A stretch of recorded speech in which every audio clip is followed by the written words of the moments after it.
Anyway, I'm here. Oh, they didn't record me at the beginning? Anyway, so we're excited to have you here, and it's our pleasure to be able to provide you with this the great MLS Madness, and I think it's virtual. In the past, we've had it in real life, and we were all there. This is probably the last year we'll do it virtual, but welcome, and I'm glad that you're here. Thank you all for joining us at our first MLS Madness of 2022.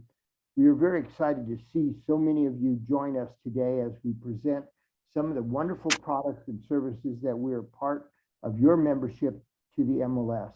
I'm sure everyone will agree that these past 2 years have been years of great change for our industry and the world at large. Here at the MLS, we've been working around the clock to bring you products and services that work in an ever-changing environment. And Matt and I were at the Clarity Conference, and by the way, things have changed. It's really challenging to keep up, but our MLS has done that. I'm very excited to have our product team of trainers here today to talk to you about some exciting solutions that we've been working on to help you do your business. You'll learn about all about your favorite MLS products through a fun online training circuit. And the topics will include, first, Neighborhood Snapshots, Advanced Search, HomeSnap, VESTAPLUS Mobile, ShowingsPlus, and more. We also have a keynote presentation by Realtor.com Chief Economist Danielle Hale, who will provide us with a marketing update for Southern California. I would like to thank our CEO, Annie Ives, and our directors and MLS staff for making this event possible. Now let's get started, and I'm going to turn it back to Ren because she's in control. And I apologize about that delayed recording. I missed the first two sentences, but thank you so much, Greg, for joining us from the Bahamas. Can you repeat it? Thank you so much. So with that said, we're going to get started with today's event. But before we do so, just a little bit of housekeeping. Just to let you know, each topic will be presented for 10 minutes, speed training style. You will hear an alert at the 2-minute mark, and then when time is up. This event is being recorded, and it will be emailed to you after the event. I will be posting the agenda in the chat in the next minute. And then if you have any questions, please feel free to type them and put them in the Q&A section. We have our MLS team here. We'll be answering any questions that you may have. But most importantly, have fun. Today's event is all about having fun and learning. So this is the schedule. It will be posted in there, but we have some great prizes along the way. We have increasing amounts of Amazon gift cards. So if you stay all the way through the end, you could qualify for a $100 Amazon gift card. And our first topic of today will be Neighborhood Snapshot, presented by Michael Costanza.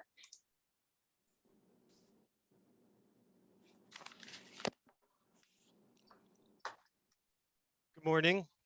Can everyone hear me clearly? Yes. Yes, okay. So I'm here today to talk about the Neighborhood Snapshot. My name is Michael Costanza. I'm with the product team. And if you haven't heard about the Neighborhood Snapshot, this is a great tool for agents and brokers and appraisers to use. And what we've done in the Neighborhood Snapshot is we have two key features. One is called the trend line and the snapshot. And we have a widget on the member dashboard. So if you don't see that widget on the member dashboard, you'll simply go up to your page options and you'll make sure that the option for Neighborhood Snapshot is checked. If you don't see it there and you want to access it a different way, you can always go up to our search, and then we have our new breakout menu that says statistics, and you can access either the trend line or the snapshot. And then we do also have a new feature, which is our quarterly market trends. These are articles that we publish each quarter. So that will be exciting to show you. And then also we have links down here in our quick links for the Neighborhood Snapshot trend line and the neighborhood snapshot, and the quarterly market trends. Now, to get started, I'll just quickly explain what the trend line is. The trend line provides a visual representation of a market trends for 1 year and greater time periods. So let's say you have a client that wants to know about Beverly Hills Post Office, and maybe Malibu Beach, and wants to see the trend for, let's say, a year. You would come into our module, you'd enter your areas.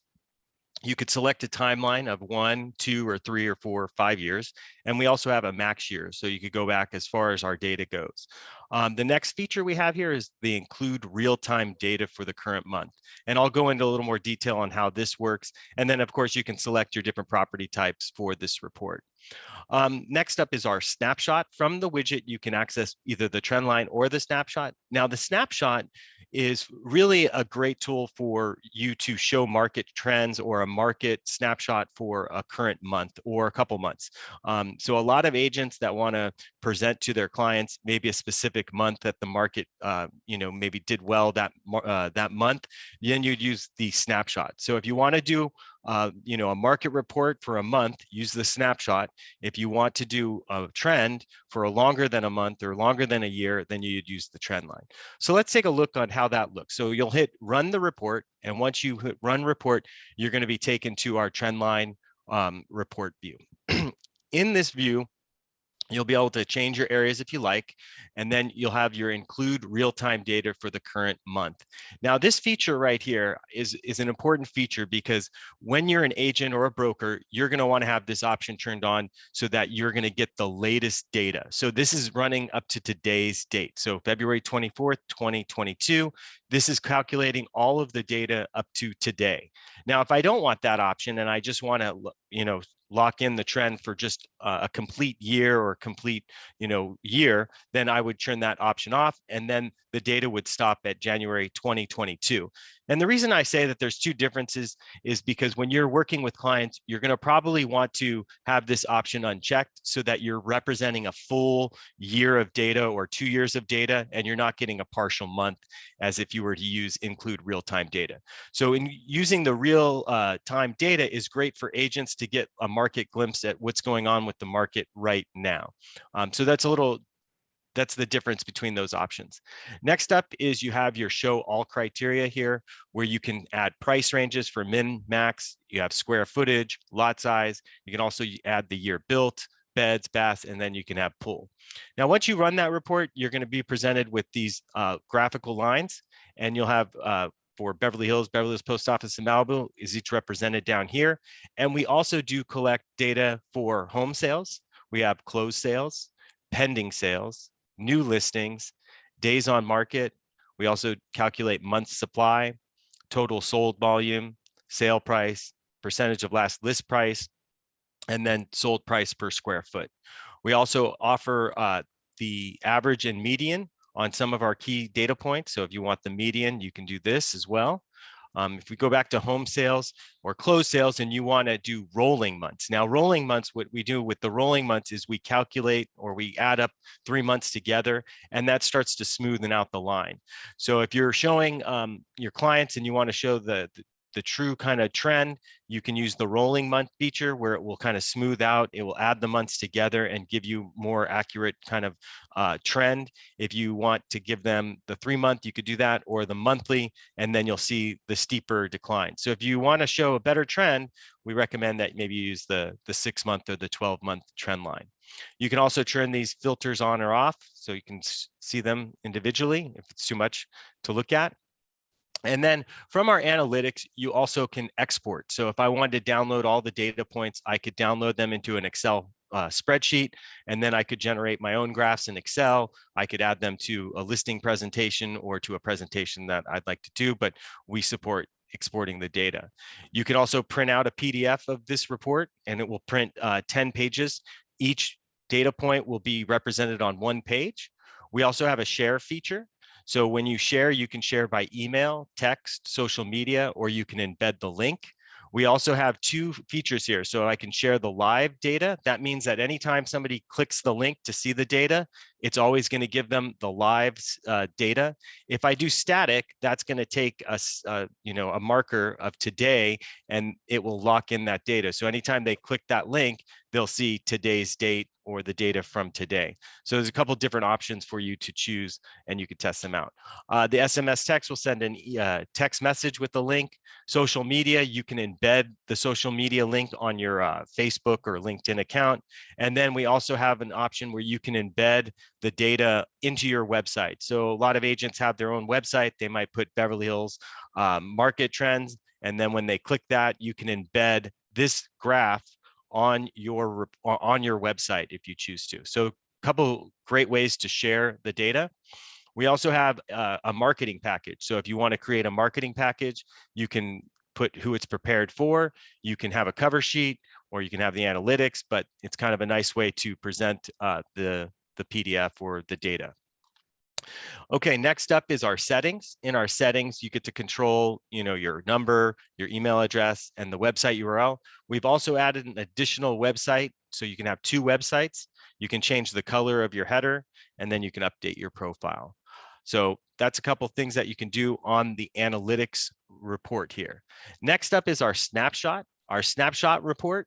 What that does is, like I said, it takes a couple months. So fourth quarter, I'm going to run a snapshot for October, November, December of 2021 for Beverly Hills Post Office, and Malibu. And here you can see that we have October, November, and December. You can also change this into a line graph if you like, but I think when you're using the snapshot, the bar graph works the best because you're not really working with a lot of months. A lot of agents typically like to do 3 quarters, so they like to put 3 quarters together. And again, it's similar to the data that you see in the trend line. It's just for certain specific months. So you'll have your closed sales, pending sales. You also have your comparable section where you can compare 1, 3, or 5 years. We also have market details for each of the areas that you have. So if you wanted to get some more details here, and these are all part of the PDF or sharing, whatever you choose, however you choose to share the report, all of this data will be there. We also have our Pro version, which is a subscription module that you can subscribe to. The Pro feature comes with more data, more interactive design, where you can zoom in the map for the area. You also get the comparables. You can have a nice graph, but this is just another kind of way of representing the data. We do display the sold listings. And then we have our flyer report. Our flyer report also has our Print Plus option, which allows you to customize the header. So if you haven't checked out the Neighborhood Snapshot or the trend line, please do so, because this is a great new tool. A lot of agents and brokers are really enjoying this, in addition to appraisers as well. Next up is our quarterly market trends. This is our new page. So we're going to be publishing our market trend articles every quarter. So we're looking to release the next PDF version in April of this year. So pay attention to that. And again, remember that you can access those quarterly market trends from the quick links and the snapshot and the trend line from here. You can also access it up here from the statistics. But again, this is a great tool. If you have any questions, call the help desk, reach out to us. We'd be happy to kind of give you some more insight into that. But this concludes our Neighborhood Snapshot trend line module. Great. So thank you so much, Michael. It looks like we'll be able to take 1 or 2 questions. We have William raising his hand. So William, would you like to ask your question? I feel bad that I don't have a headphone.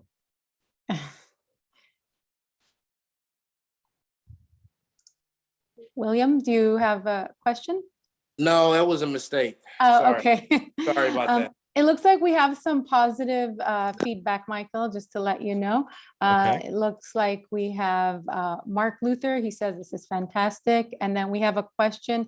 Can we search Trendline or Snapshot by school district?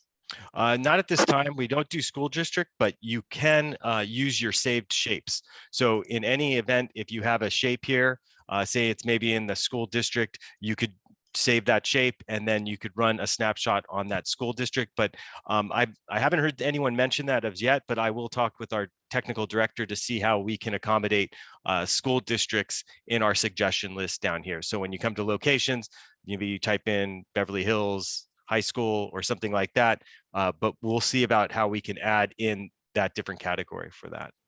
Okay. And then great. there was another question. Is Yeah, that can you show how to produce a report? If you could quickly show that, and then we'll move on to our what next type of one. report, like a printout or a Yes, PDF? I believe so. So maybe you could just show that there are two options. I think we're going to make available a one-year report too, right? Isn't that something we're putting together? Yes, there's a quarterly report, and then we're going to be publishing the 2021 annual report, and we'll add it to that webpage. So when you generate the PDF, it does take some time to generate because you are crunching all of this data here. So it's going to generate a PDF. Once that PDF gets generated, you're going to have access to home sales, closed sales, pending sales, and all of this stuff will be on separate pages. So in this instance, we have 3 areas here, and we have 10 data points. So this PDF that's generating is over 30 pages long. So again, you can pick and choose what you want. You can delete the pages in the PDF, but essentially you're going to be looking at some kind of PDF similar to this. So if you go down, you'll have all of those data points. You have your branding, and then you have additional market detail data points as well. So that's kind of a look at what it looks like when you download the PDF. Great, wonderful. Well, thank you so much, Michael. And if any attendees would like to learn more, we do have a webinar on this topic. But with that said, we're going to move on to our next topic, which is Search Like a Pro using advanced features, presented by Jonathan. Yeah, good morning, everyone. So I'll just jump right into it. Today, I'm going to be discussing some tips and tricks for the listing search and how it can help you become more efficient in your searches, and hopefully give you some new ideas on that you can apply yourself whenever you're running searches for properties, whether it's for yourself or your client. So first thing I'd like to do is introduce a couple of new changes you may or may not have been made aware of in our listing search. And one of the first ones is Rent Spree. Now, Rent Spree is a new service that we're offering to listing agents and buyer's agents that allow you to quickly apply renters applications for any leases on the MLS. So we have an option on our listing search to search for particular listings that have that feature enabled, that have Rent Spree already made available, so that you can simply submit or send a link to your client so that they can apply for that lease. So when you're on the lease property type search, like I am here, you'll find if you scroll down here a bit under the additional section in the basic criteria, you'll see this area here that says Rent Spree enabled. And it's a simple yes or no field. If the listing agent has Rent Spree enabled on their listing, you can simply select yes, and that will then find and search for any of those properties. Now, if I go up here and select active, just to give you an idea of where you can find this exact information, and I'll just turn on the visible map feature here. So I have all these properties now that are leases that have Rent Spree enabled. Now, if you go into the actual detail report of the property, you'll notice that there's a link down here at the bottom that says Rent Spree Screening. So this is what you can click on to get that application link. You'll create an account with Rent Spree, but this will allow you to share the link with your client, have them apply for this property, for this particular lease. The listing agent will be able to receive the application, the rental application, background checks, credit reports, and things like that. I believe it's a $30 fee to apply for to submit the application. But with that quick search filter there, you'll see, you'll quickly be able to locate properties that have that enabled and quickly apply to multiple leases that way. Another new option we've added to our listing search, and we just clear this out and go into our cross property type, are videos. So we've added new media options that agents can upload to further market and provide exposure, increased exposure to their listing. One of those items are videos. And in our media section, we have an option for you to be able to search for properties that have videos uploaded to them. So just selecting that link there will enable that. And now if I go into my results, you'll notice that when you're looking at the slideshow of any of these listings, the second thumbnail on here will be the video that has been uploaded to that particular listing. So if I hit that, you'll be able to play the video directly from the slideshow. There will also be a link to the video, similar to where that rent spree link was located. You'll see a video link as well, so that you can look at solely the video that's uploaded to the particular listing. So those are a couple of new additions we've added to our listing search. The option to search for media like videos, and the option to search for rentals by whether they have rent spree enabled or not. Now, now the next thing I want to go over is increasing the utilization of your map in your searches, and really taking advantage of a lot of the different search tools we have, particularly with the map. One of them is being able to search for school areas, school boundaries, and properties that fall within a certain school zone that you or your client may be interested in. To do that, we have a tool on the top right corner of the map here that says layers. Layers have two different options, and I'll cover both of them. They have a search option and a view option. The search allows you to select any layer that we have available, and we have several, from areas to cities, zip codes, subdivision, and particularly schools, like primary schools, middle schools, and high schools. Now, if I jump into a, let's say, primary school layer, you'll notice that my map is automatically populated with all these boundary lines. And if I zoom in closer, you'll start to see the names of these different school areas. Now, if you want to search for properties that fall within this area, within this school district, you can simply click on it, and you'll see that I have now this thicker blue line surrounding that area, letting me know it's now part of my search criteria. And if I select active, maybe choose a couple of the property types, you'll see that I start to get listing results. The great thing about the layers is I can select more than one of the boundaries within that layer. So let's say I'm interested in this school zone, but I'm also interested in some of the other ones that are adjacent to it. I can go in and I can just click on them, and I will start to get results immediately. These results are based on the actual location of the property. As long as these properties are within these boundaries, the listing search will be able to bring it up. Now, that's utilizing the search. Now, another way you can utilize this is using view.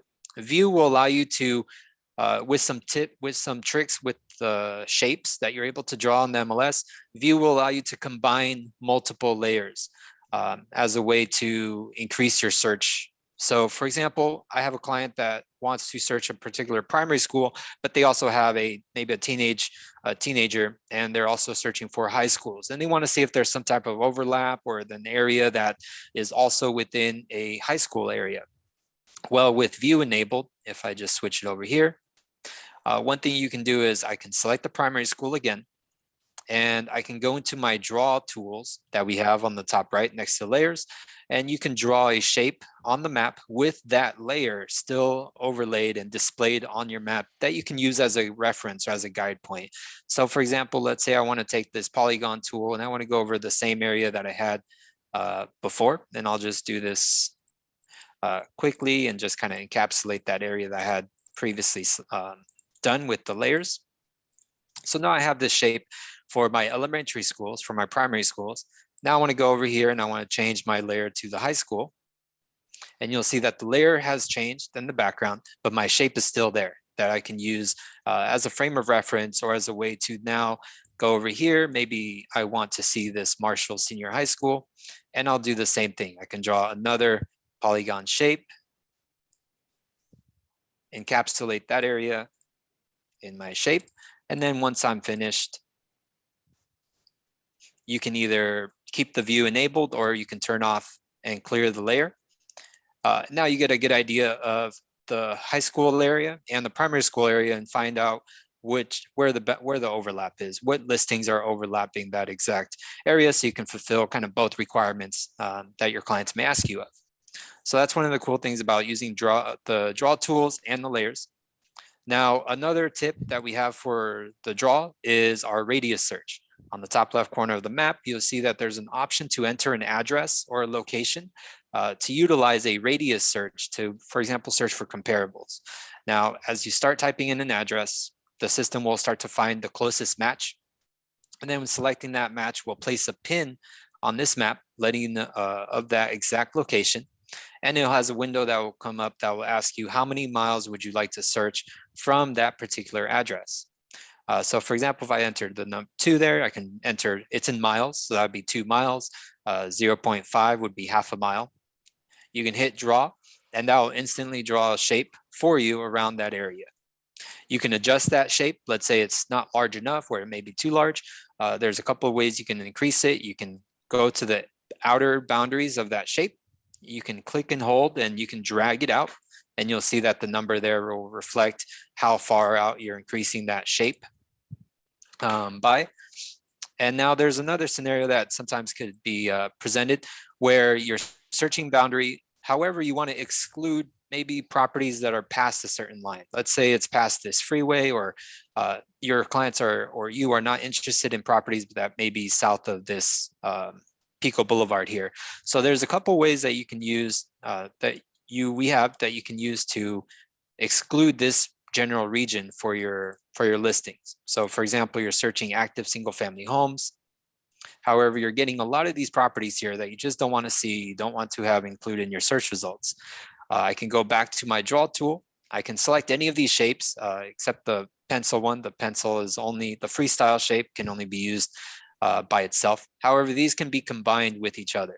So using the polygon again, I can take this, I can follow that area that I did not want to have in my search. So anything that is south of Pico. And now with that shape, I can go over here, I can click on the number for that shape. And there's an option in that menu that will say exclude. Now, when I hit exclude, that shape will turn blue, and you'll notice that my search results now are excluding anything that is south of that area that I did not want to include for my comparables. So that's one way to quickly just remove properties or remove a whole swath of area that you do not have any interest in seeing. Yeah. Great. Well, thank you so much, Jonathan. We did get a few questions in the chat, but it looks like they've already been answered, that they could save their searches and then they could load it on VESTAPLUS Mobile. But thank you so much. Absolutely. Thank you so much for that presentation.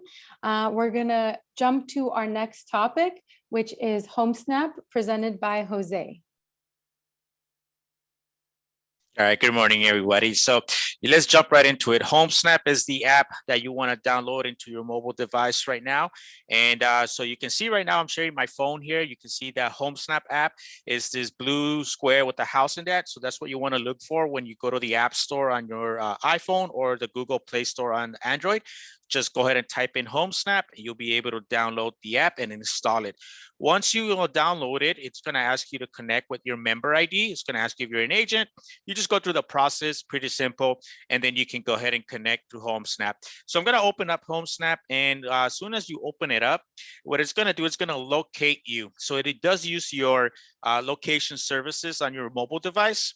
And so when you're driving around, walking around a neighborhood and you want to see what's available, you just simply open up HomeSnap and it's going to connect and locate where you're at. And you're going to see some listings pop up right away. So you'll see right now, it located me. I'm right there in the blue dot right there in the middle. And it already tells me what's available around me. You're going to see some listings pop up on the map. If you want to use the map, you can go ahead and just tap on the map and just use the map and move it around and see what's available in your neighborhood or wherever you're located. If you go back to the list, you'll see the listings come up as the results that were showing up on the map.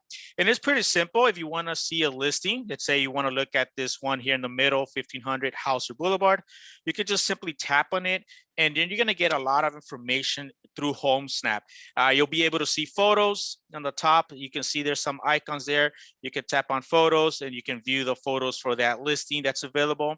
You can go ahead and commute. The commute feature allows you to show how far from an address is this property. If I put in an address, it'll tell me how far, like 25 minutes. You can see there right now it says 25 on a commute. And then it tells me it's within 25 minutes of an address that I've entered. But if you scroll down, you're going to see more information through HomeSnap.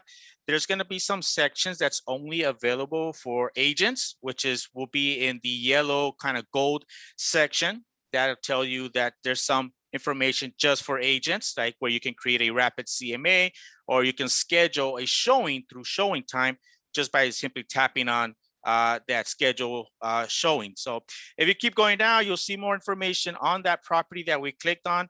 If you want to be notified, like on price changes, there is a button there. You can tap on that, and that'll enable a notification whenever there's price changes on that property. So you can turn it on, or you can turn it off if you want, just by tapping that button. As we continue down, you'll see that there is the agent's information. So if you need to contact that agent for that listing, and then we'll see more details on that property. As we go down, you see all the information for that listing that I tapped on. And then as we keep going down, all right, you're gonna see school information. So what school is around this listing that I clicked on, elementary school, any middle school, high schools. Again, there was that commute time. So you see there, I have the address of 8250 Wilshire Boulevard. So it is within a 25-minute drive to this property that I clicked on. You'll see the property lines through HomeSnap, and you'll see similar listings that are comparing to that one listing that I tapped on or clicked on. All right, so let me go back to the map view or to the list view. Now, one of the new features that HomeSnap has now is that it's connected with VESTAPLUS, with the MLS. And so we, if we want to load some of our saved searches that we created on the MLS, we ran a search and we saved it, and I want to be able to load those saved searches. So on the top, we have the search bar. I can just tap on that search bar. And the first thing you see here, integrations. And you see there that there is VESTAPLUS saved searches, VESTAPLUS listing cards. So if you have a listing card created in VESTAPLUS and you save some listings in that card, now you also have access through HomeSnap to those listing cards, those listings in that card.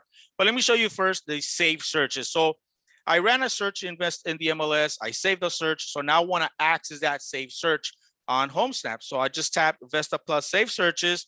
I have multiple accounts, but you go ahead and click on your account, and this is going to run and load your saved searches. So you see here, I have a few saved searches in the MLS. If I want to go ahead and load, let's say Santa Monica condos, I just tapped on that, and it loads that saved search for me. So now I have access to those listings that match my saved search from the MLS, from VESTAPLUS. So now I can go in there if I want to look at the map, or if I want to look at the actual listings from that saved search from the MLS, I can just simply tap on the listing, and now I have the information for that listing that is part of my saved search. I can go back, tap on that search bar again at the top, go back to Save Searches. If I want to load another different saved search, I can go ahead and just tap in any saved search that I have saved up in VESTAPLUS or in the MLS. And now I have access through those saved searches. If I want to load my listing cards, again, I just tap on that search bar on the top, go to VESTAPLUS listing cards, and tap in my account.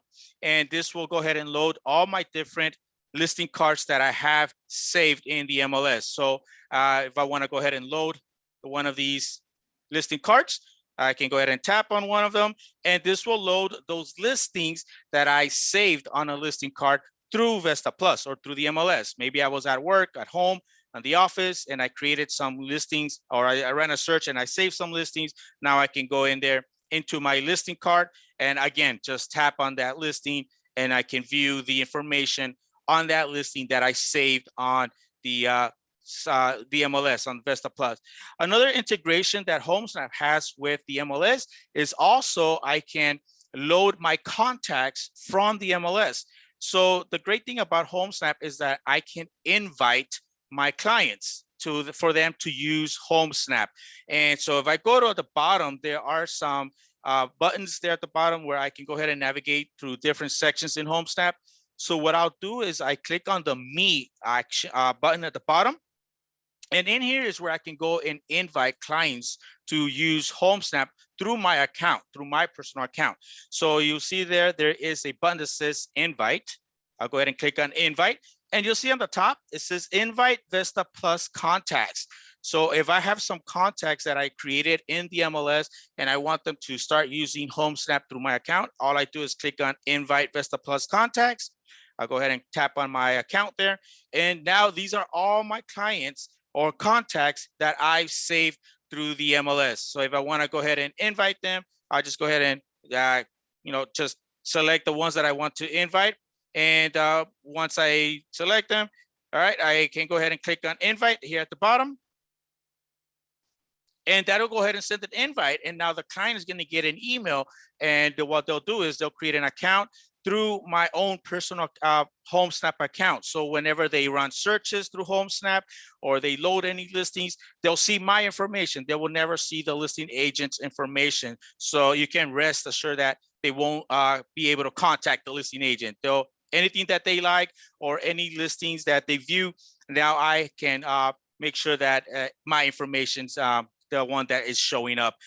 So another great thing about HomeSnap is besides searching through an app is that you can, you see at the bottom, we have a news feed. And so when I share listings with a client, I can view those listings that they like. There's a little star there. If the client likes it, they can tap on that star and that'll let me know that my client liked that listing. You can also write messages right here. You can start a message on a property. So you see here, for example, I use Jonathan as an example. He wrote a message on this, or I sent him this listing to him, and I can see that he read it. And if there's any comments, anything that he wrote for this property, I'll be able to see those comments through HomeSnap. Another great thing about HomeSnap that it's really cool that I like is that when let's say you're walking on a property, some neighborhood and you want to get information on that property, and on the top right, you see that there's a little camera icon. All you do is touch that little camera icon. It enables your camera on your phone. And now you can go ahead and snap a picture of that property just from the walk, right in front of the property. And it pulls up that property details. If it's listed, it shows you the listing information. If not, you'll get like public records information on that property. There's a lot of great tools through HomeSnap. We do have training and webinars on that if you guys want to learn more details on the snapshot on HomeSnap. That's it for. Great, thank you so much, Jose. I think we have an attendee with a raised hand. Let's, okay. Justin.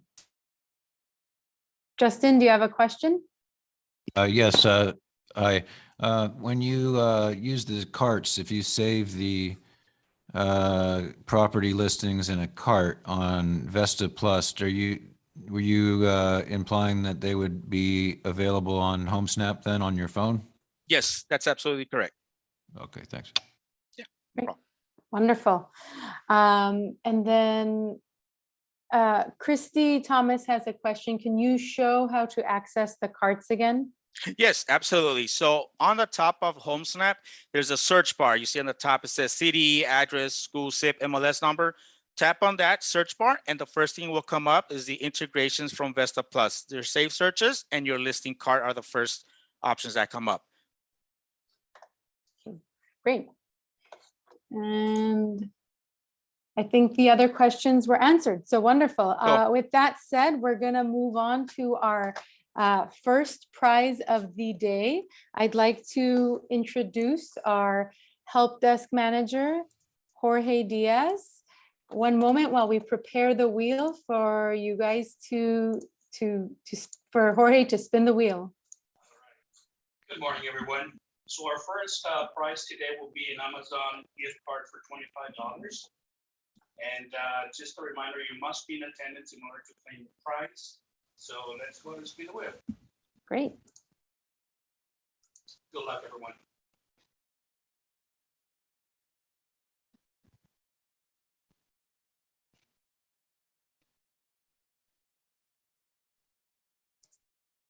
All right, Sharon Barker. So congratulations, you will receive your prize within the next 24 hours. An email will be sent to you with an electronic gift card. Thank you so much. Great, thank you so much, Jorge. And stay tuned because we have a lot more prizes throughout today's event. Our next presentation is really exciting. Michael will be giving you a first look at our property-centric search. So Michael, it's all yours. All right, thank you. Can everyone see my screen? Yes. All right, so before I begin, what the MLS has been working on and what you might see out in the market right now with different websites is what they're considering calling off-market listings. So you might see this in Redfin, you might see this in some of the other sites. If you're familiar with some of our public record products, maybe like Remine or Realist, you'll know that they pull in public records. And what we want to do at the MLS is we want to build a tool that allows you to search MLS listings and properties at the same time. And you'll be able to put comps together with properties and with MLS listings. Now, the terminology I'm going to use for today is we have MLS listings. These are listings that are entered into the MLS system and displayed in the VESTAPLUS software. And then when I mentioned properties, properties are what some of the other sites consider off-market, but for our terminology, we're going to say properties are properties that are not in the MLS, meaning they've never been listed in the MLS. So what we'd like to do is build this search interface where you'll have your areas of interest where you can type in an address, area, city, zip code, subdivision, an MLS number, and APN. And this will bring back results for public records and what we call MLS listings. So in this prototype, I'm going to show you that, currently we have the visible map on, so it's actually kind of already working. You have a lot of records here. We have 1 million listings, 3 million properties, and you can simply just zoom in the map and you'll start to see clusters. Now, the white section is for the properties, which are public records, and then the purple is for MLS listings. So if you're familiar with the listing search, it's kind of the same clusters, but we're giving you both counts here. And then if I zoom in more, you're going to zoom into what we call our parcel layer, or the layer that will show you the parcel lines. And at this point, you're going to have what we're calling our property indicator dots. This represents all of the properties. So now whenever you come into the listing search or into this new, what we're calling property-centric search, you're going to have access to all of the MLS listing data and public record data in the same screen. So in this example here, I'm showing you, we have all these property indicators. If I'm to click on one of these property indicators, it's going to pull in the most recent MLS data. So for example, this listing is active. This listing has been sold.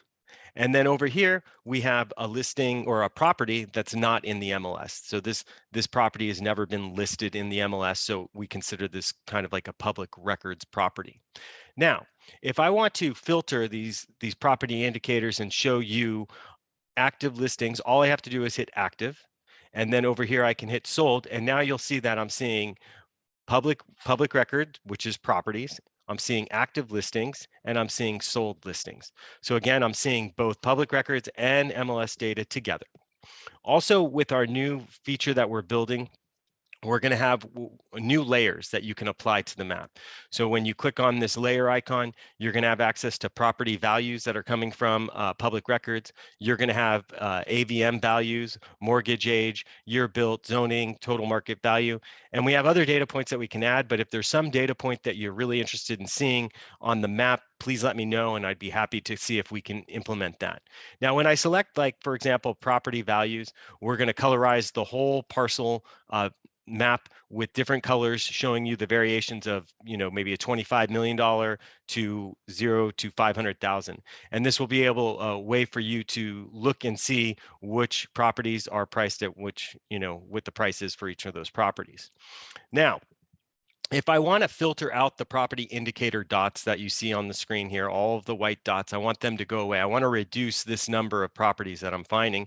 All I have to do is click on our properties search form. And in this example, I've entered in a sale amount of 2 to 8 million and the sale recording date of, maybe 6 months or a certain duration of recording date. Now that filters out all of the property indicator dots that have some kind of sale recording date. Needs to be between this date, and it needs to have a price between this amount. And this is a way that you could start to develop your comps. Now, next up is, you'll notice that we have our 2 counts up here, 32 listings, 61 properties. Now, if I want to view the reports, all I have to do is hit view reports, just like it is in our current listing search. And from here, you'll notice that I have what we're calling our one-line report. Now, the photos are a little smaller in this design because some of the public records that come in don't have photos. And you'll also be able to tell that the public records don't have an MLS number associated to it. So in this example, this property would be what we're considering public records. You would be able to, select it, share it, create driving directions, whatever you want to do with this. But basically, you'd be able to see that. Now, from here, if I click on the row, we're going to take you to our new and improved public records and agent detail full report. This report is going to be fully customizable. So if there's a large amount of data that maybe it's too much data for you, we're going to have a customized feature that when you click on this, you'll be able to turn on and off each of the containers and display what you want to display in this report. We can also show you all the fields that show all the fields, or we can show you only fields with data. So we're allowing you to kind of control the size of this report. You can also change the order. Maybe you want recording history, maybe you want mortgage history at the top. You can easily drag and drop from this screen, and then you'll hit save.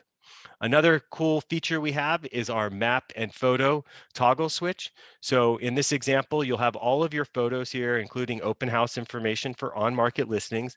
We'll also have showing time and ShowingsPlus integrated into this new detail report for listings that are on market. And then you'll be able to toggle. So if you like viewing your detail report with the map, you can toggle the design, and then you'll have the features for zooming, scrolling, all the different bells and whistles that we have for our map feature. Next up is we're going to have a jump to. So if I want to quickly access ownership history or tax information or structure, land and lot, all of this information is going to be easily accessible. So you don't really have to kind of keep scrolling. We wanted to make it easy. We wanted to keep the main information at the top, and that way you can kind of quickly at a glance see exactly what you want to look at. Now, one important thing that we're doing in this new report is that when we have public record data and MLS listing data that we can match into the same field, we're going to display what's coming from the MLS and what's coming from public records. So a lot of agents that I've interviewed over the course of this project, a lot of them have told me, sometimes the listing agent doesn't put on all the details into the listing input. And it would be nice to have those things populated with public records. With our new design and with our new implementation, you're always going to be able to see where we can match the fields that are in the MLS and in public records. We're going to show you dual values in this report. And this will be hopefully a great way for agents to be well informed about everything that's going on in this listing, or what's coming from public records and what's different. Okay. We also have on our one line is the public record, or what we're calling our properties detail page. Now, the properties detail page will still have the map feature, but of course, if there's no photos, we won't show you any photos.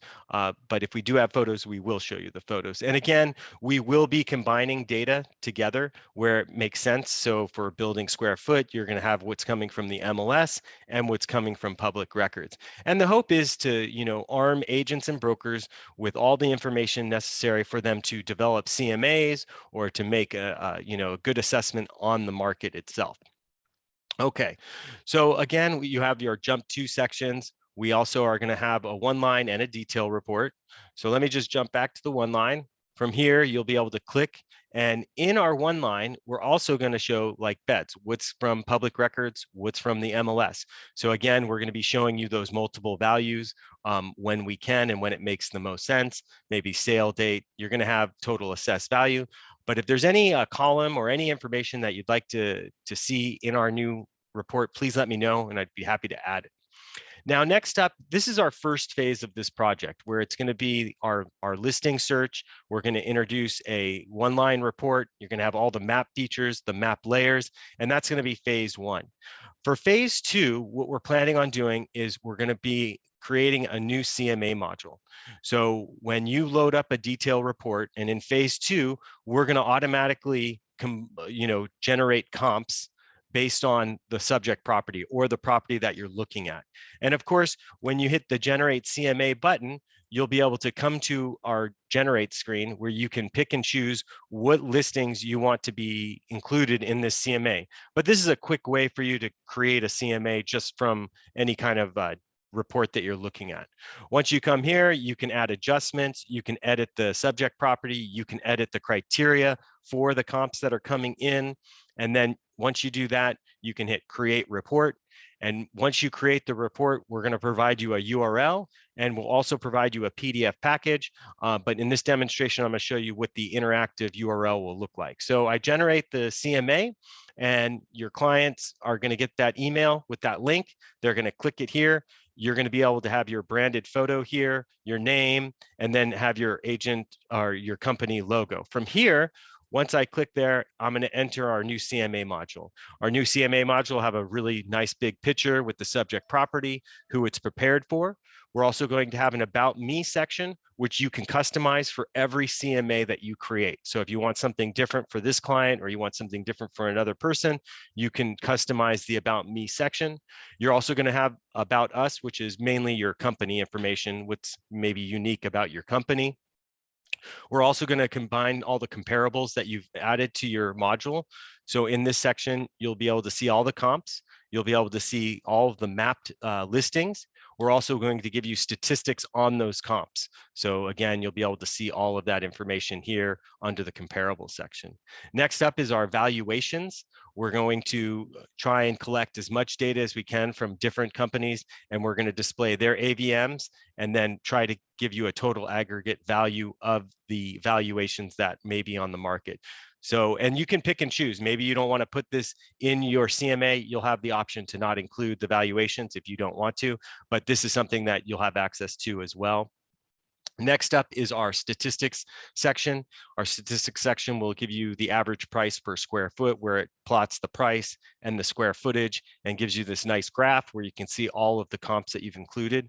We're also going to include in the neighborhood snapshot. So if you're running the neighborhood snapshot, if you have this neighborhood snapshot pro version, we're going to implement that into our CMA module. So again, we're going to arm agents with lots of statistics and lots of cool features and tools that will really, help agents and brokers out when they're working with their clients and creating CMAs.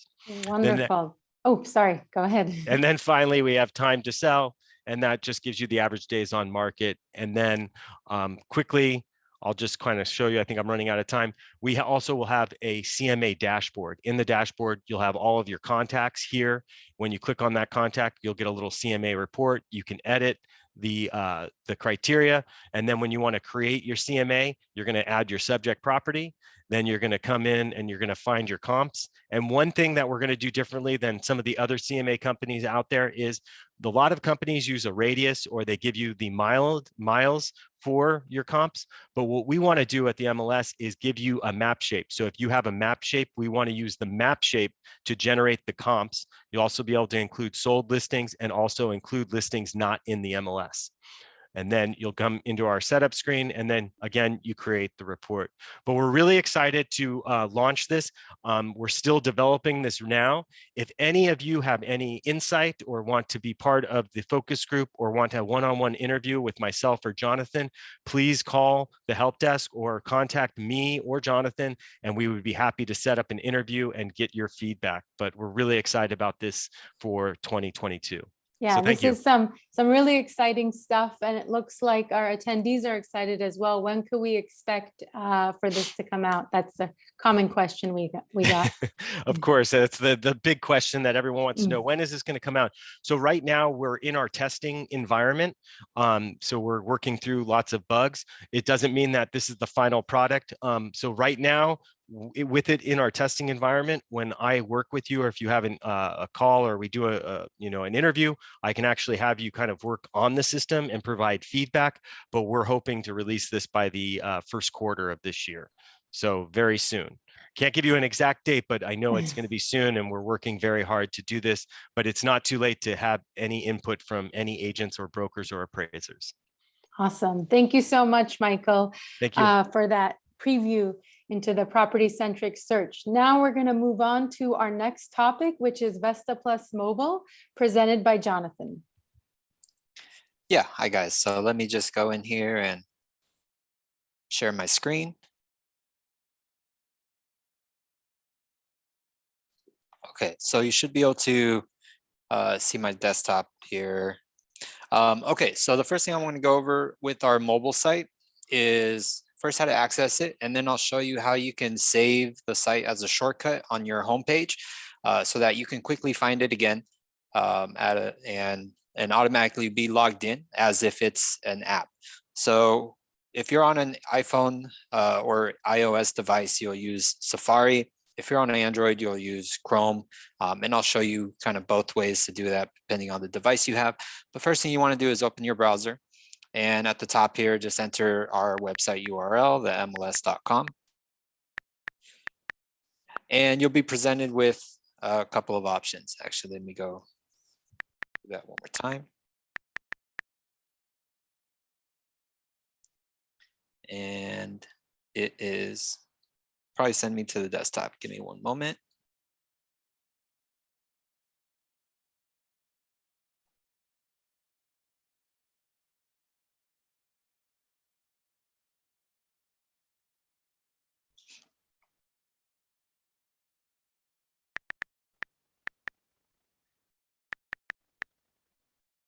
Okay, so let me just do eMobile. Okay, so for your, if you're on a tablet, which I am, it might take you to the full site. If you're on a mobile device though, you'll have an option to choose whether you want to select a mobile or our full version. When you select the mobile site, you'll be presented with this login page here, where you'll simply enter your user ID and your password. And then once you logged in, you'll see the mobile version of our website. This is what you'll see. This is what the screen will look like. Now, to save this on your home page on your phone or mobile device, there's a couple of options. For tablets, there's an option up here at the top right corner that you'll see here that has the little square with the arrow pointing up. Tap on that to open up your share options with Safari. And then there's an option there that will say add to home screen. You'll tap add to home screen. It will confirm the URL and you can change the name if you'd like. And it'll show you the icon that will be added to your home screen. Simply hit add. And you'll see now that I have this icon here on my home screen for VESTAPLUS that I can go into automatically. Now, if you are on other devices, let's say you are on the mobile, and I'll show you what that one looks like. So let's say you're on mobile, you tap the iPhone or the Safari icon there. You open up Safari, this is what the options you'll see. You'll go to our member mobile site. You'll log in again with your information. Once you're there, the same icon is displayed at the bottom here. So you'll tap that at the bottom of your browser. Once you tap that option, you'll get the same menu that will come up. You select the option that says add to home screen, and you'll choose, you hit add again, and then that will add the shortcut to your home screen. So that applies to any iOS devices, whether it's an iPhone or a tablet. You'll have that same option with Safari. And if you are on an Android device, let me go into the Android screens that I have. So let's say you're on Android and you're using Chrome. Same thing applies. You can hit Chrome. You go to the MLS.com to access the member mobile site. You log in. Once you've logged in, Chrome will have these three dots on the top right corner here that you can open up to access their menu. Once you do that, their menu option will have this feature that says add to home screen. You tap on that, you hit add, and you'll see the VESTAPLUS logo on your homepage there.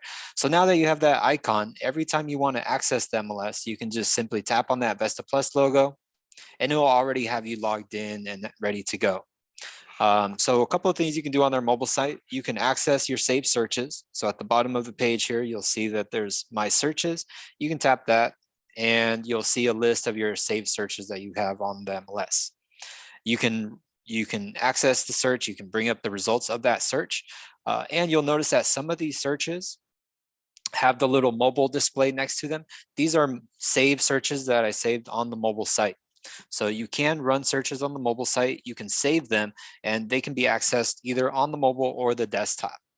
The difference being is if these are mobile searches, you won't be able to change the criteria of the searches on the desktop site. You will only be able to change them on the mobile site. So if I load this search result here, you'll see that you'll instantly get the results of the search. You can scroll through and view the photos. You can tap on any of these properties to load the detail report and get more information about these properties. If you want to change your search criteria or parameters, let me go back here. There's an option on the top.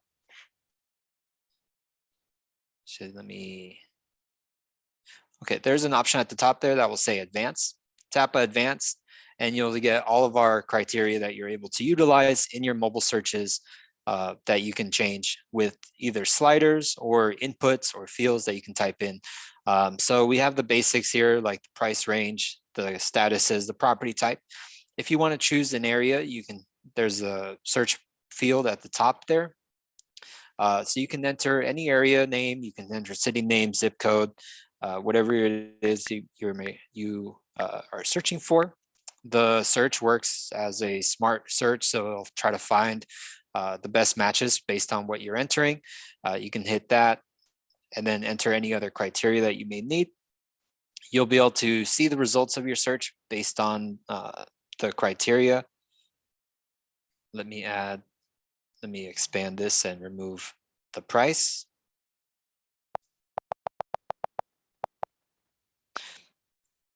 And then you'll see there at the bottom, well, it's probably the area. And then you'll see that at the bottom, it'll show you how many results have been there and you can select them. So on the mobile site, there is an option to share single listings using this icon here on the bottom right corner of each photo that has the square again with the arrow pointing up on it. You can hit that and you can share that particular listing. It's a single share option and it'll allow you to select which report you would like to share and with who you would like to share that report to. If you want to select multiple properties and not just one at a time, there's the option to select multiple listings by checking the boxes next to each of those and then hitting the share icon that's at the bottom of the screen. And that will allow you to do multiple properties. It will again let you choose which report you want to share, who you'd like to share it with, and send it from the MLS directly. There's a couple of other items you can utilize the mobile site for. With this menu option at the top left corner there, you can open that up and expand the menu to be able to access things like your contacts, your listed properties. There are a few things you can manage with your listed properties that you can update on the mobile site. Things like the price or status updates can be made to any of your listings there simply by selecting it and designating what change you would like to make. So you see there, you can update status, you can enter a new price and quickly make changes to your properties that way. Now let me go back to the mobile site, and the other options we have are the Market Watch. You have your RealtyX, which is public records, and we also have access to the Neighborhood Snapshot, those same analytics that you get from the desktop version. Okay, I think that's it. Are there any questions or if you have any other, if you have trouble with saving the icon to your homepage, just call our help desk and let us know what device you're using, what browser you're on, and we'll be able to help you so that you can also quickly access the mobile version of it from just a tap of the screen. Great, thank you so much, Jonathan. I think a question we got was just a reminder of how to access it. So they go to the MLS.com, right? On their phone. Yeah, they'll go to the MLS.com and they'll be again presented with this option here where they'll be able to access the member mobile site. And that's the one that you want to click on. You can access the full site. It is available, but it's a little easier to use on tablets. It's harder on smaller devices like phones. Great, wonderful. Well, thank you so much, Jonathan. As Jonathan mentioned, if you need any help with saving the icon to your home screen, give the help desk a call. We're always happy to help you. We also do have webinars on all the topics that are being presented today. So if you'd like to learn more, please do sign up. You'll receive a recording of today's event and also links to webinars within 24 hours of the event. Now we're going to move on to our next topic. It's regarding ShowingsPlus, something that's so exciting for us because we developed our own showing software, and it will be presented by Jose. All right. Hi. All right. ShowingsPlus. So ShowingsPlus is the feature where you can go ahead and request showings on the on listings. And we're also happy to announce that it's also connected now with showing time. So if agents from other MLSs, they use showing time, you can simply just use ShowingsPlus and it'll connect with showing time and schedule listings. So it's pretty simple. So if you want to request a showing yourself, basically when you run a search for a listing, right? So I have a listing number here that I want to go ahead and search, and I want to go ahead and request a showing on this listing simply by clicking the MLS number or going on any of the detail reports. You'll have an option here on the right side where it says request a showing. So this is if you want to request a showing yourself on a listing. So simply click on request, and this will bring up the ShowingsPlus page where I can go ahead and request a showing. It's very simple steps to do. All you do is step one, select what kind of showing. So if it's in person or virtual, and then the schedule that the agent set up for the listing, which I'll show you in a minute how to do it on your own listings. So basically I select the date that I want to go ahead and request a showing, select the time of my showing, and then here is my information already automatically populated there.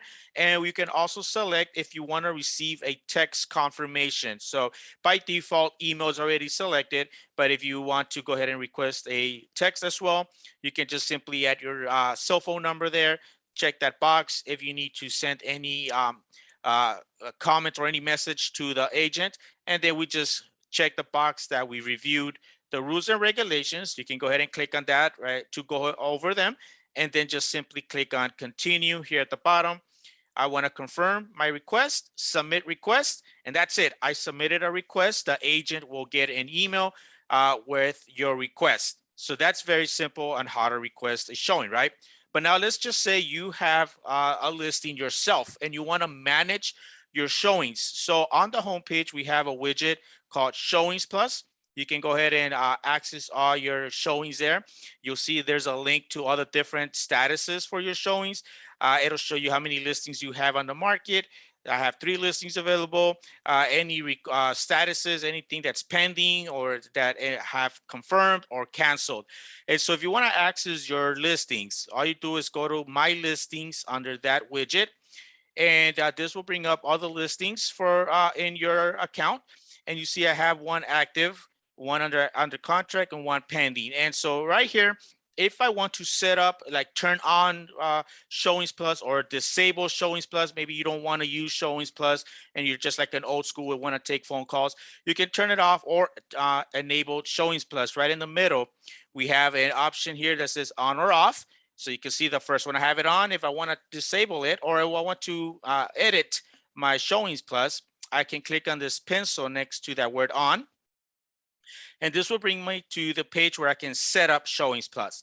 So you'll see here, the first thing, you'll see a photo of your listing there. Here is your MLS number for that listing. If you wish to turn it off, all I have to do to the right is just toggle that on or off button to off. And then if there's any requested showings pending, this will show me that a reminder that there's still some pending, okay? Or if I could go back just by clicking back and cancel. We do have an option where it's private, and so the private widget will not be displayed on reports. So that widget where agents want to request a showing, that will not show up on your listing if you set this to private. What this will allow you to do is you will control all the requests. So you would submit a request on your own listing on behalf of another agent. So you can set up for private. auto confirm. If you want to like automatically confirm any requests that come in, you can go ahead and set that option. And also we have a feedback feature where after a showing, the showing agent, the agent that showed up your listing, will get an email requesting a feedback so that they can answer some questions for on your listing. So you can enable that and have the showing agents fill out a feedback or like a survey. As we continue setting up ShowingsPlus, you also have showing type, where you can select what type of showings, if it's in person, virtual, or both. And if you want to provide some information on the showing type. Then we have showing duration, how long each showing will last, 20 minutes, 30 minutes, 10 minutes, okay? Might be a small property. It'll be quick showing, so you don't need that long of a time, or you can set up how long you're allowing for each showing to last. Then we have showing availability. And so this is very important here, where this is where you can go ahead and set up your availability, or when is the showings available for your listing. We can set up blackouts or working hours. The blackouts, this is where I can set up these dates. My property or my listing is not available for showings.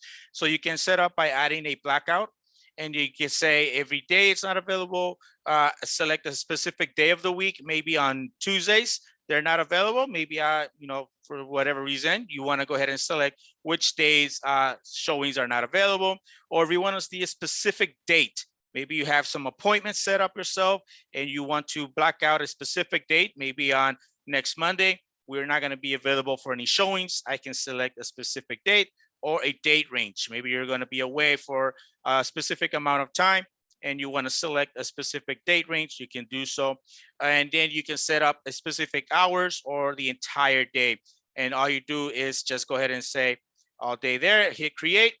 And what this does, it's going to add a blackout. Looks like I have an appointment set up, but this will add blackout dates for whatever date or time or day periods that you've entered. And then all you got to do here is make sure your information is correct. And then just go ahead and if you want to add some instructions or any messages, and then just hit continue. And this will let you update, and that will now create or set up your ShowingsPlus. Now, if you have any requests that are pending, you can access them through your calendar. And if you go to their calendar, this will bring up all the requests that have come in. You will get an email. I'll show you in a second how that email looks like, but you will get an email whenever a request comes in on your own listing. So for example, here you can see other ones that have been confirmed. You'll see a green little icon there on the calendar. If you click on it, it'll give you more information. You can see who requested that showing, the date and time. And if it's confirmed, it'll be green. All the ones that are pending will be in orange. So for example, this one is an incoming request. I can go ahead and click on it and I can see who requested it, the date and time. If I want to confirm, I just hit confirm. And then I can go ahead and say how they can access the property and any message that I want to send and hit confirm. And then that will confirm that request. And that will send an email to that agent letting them know that the appointment has been approved or confirmed. So now you have a scheduled showing on this date and time. If you need to cancel a showing, if something came up, I can go ahead and click on it and just click cancel. And then this will allow me to select why am I canceling? Okay, maybe there's something that came up and then I can type in a message. I can allow them to schedule and also black out that time slot. And then I just hit cancel. And that will send that agent an email letting them know that the request has been canceled. You can also, if you want to see how the email looks like, here is how a request comes into you on your listing.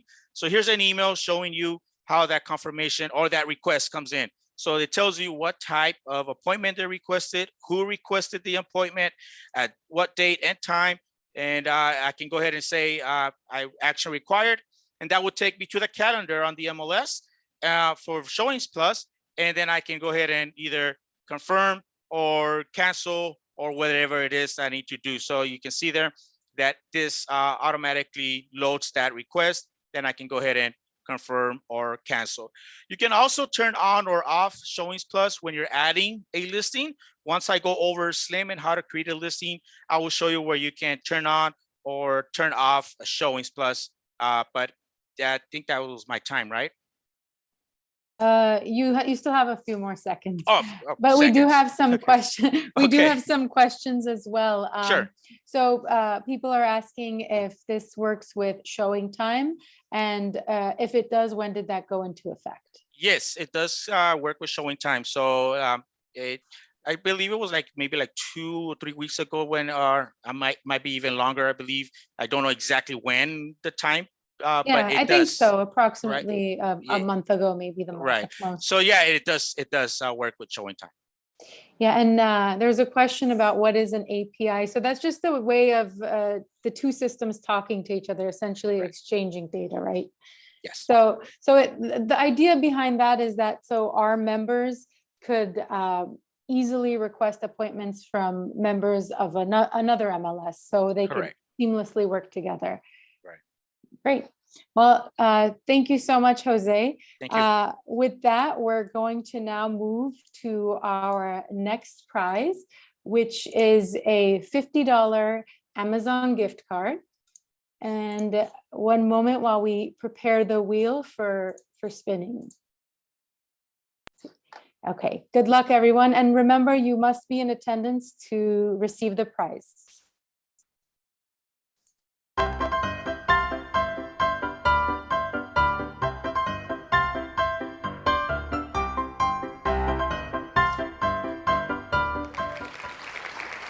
Congratulations, Mary. You have won a $50 Amazon gift card.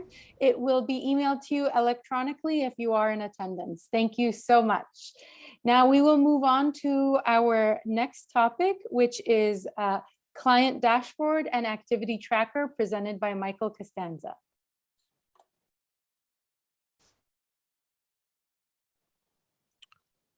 Hello again. Can everyone hear me and see my screen? Yes. All right. So what I'm going to talk about today is our client dashboard. It's our client communication tool that allows agents and brokers to communicate with their clients. And what I'll do is I'm going to kind of show you quickly how you can set up a saved search and attach a client to it. And then I'll jump right into the dashboard. And then I will also end with the activity tracker. Okay, so one question that came up earlier today, can you save a search using our area or our layered search? And the answer is yes, it's very easy. So for example, I have a client, they want to live in area 8, Cheviot Hills. So all I'd have to do is go in here and hit active and single family. I get a couple listings and then I hit save search, and voila, that's all you need to do to save a search. Now, if I want to save a search for a client, make sure that you have it set to contact. You can put in their email address here.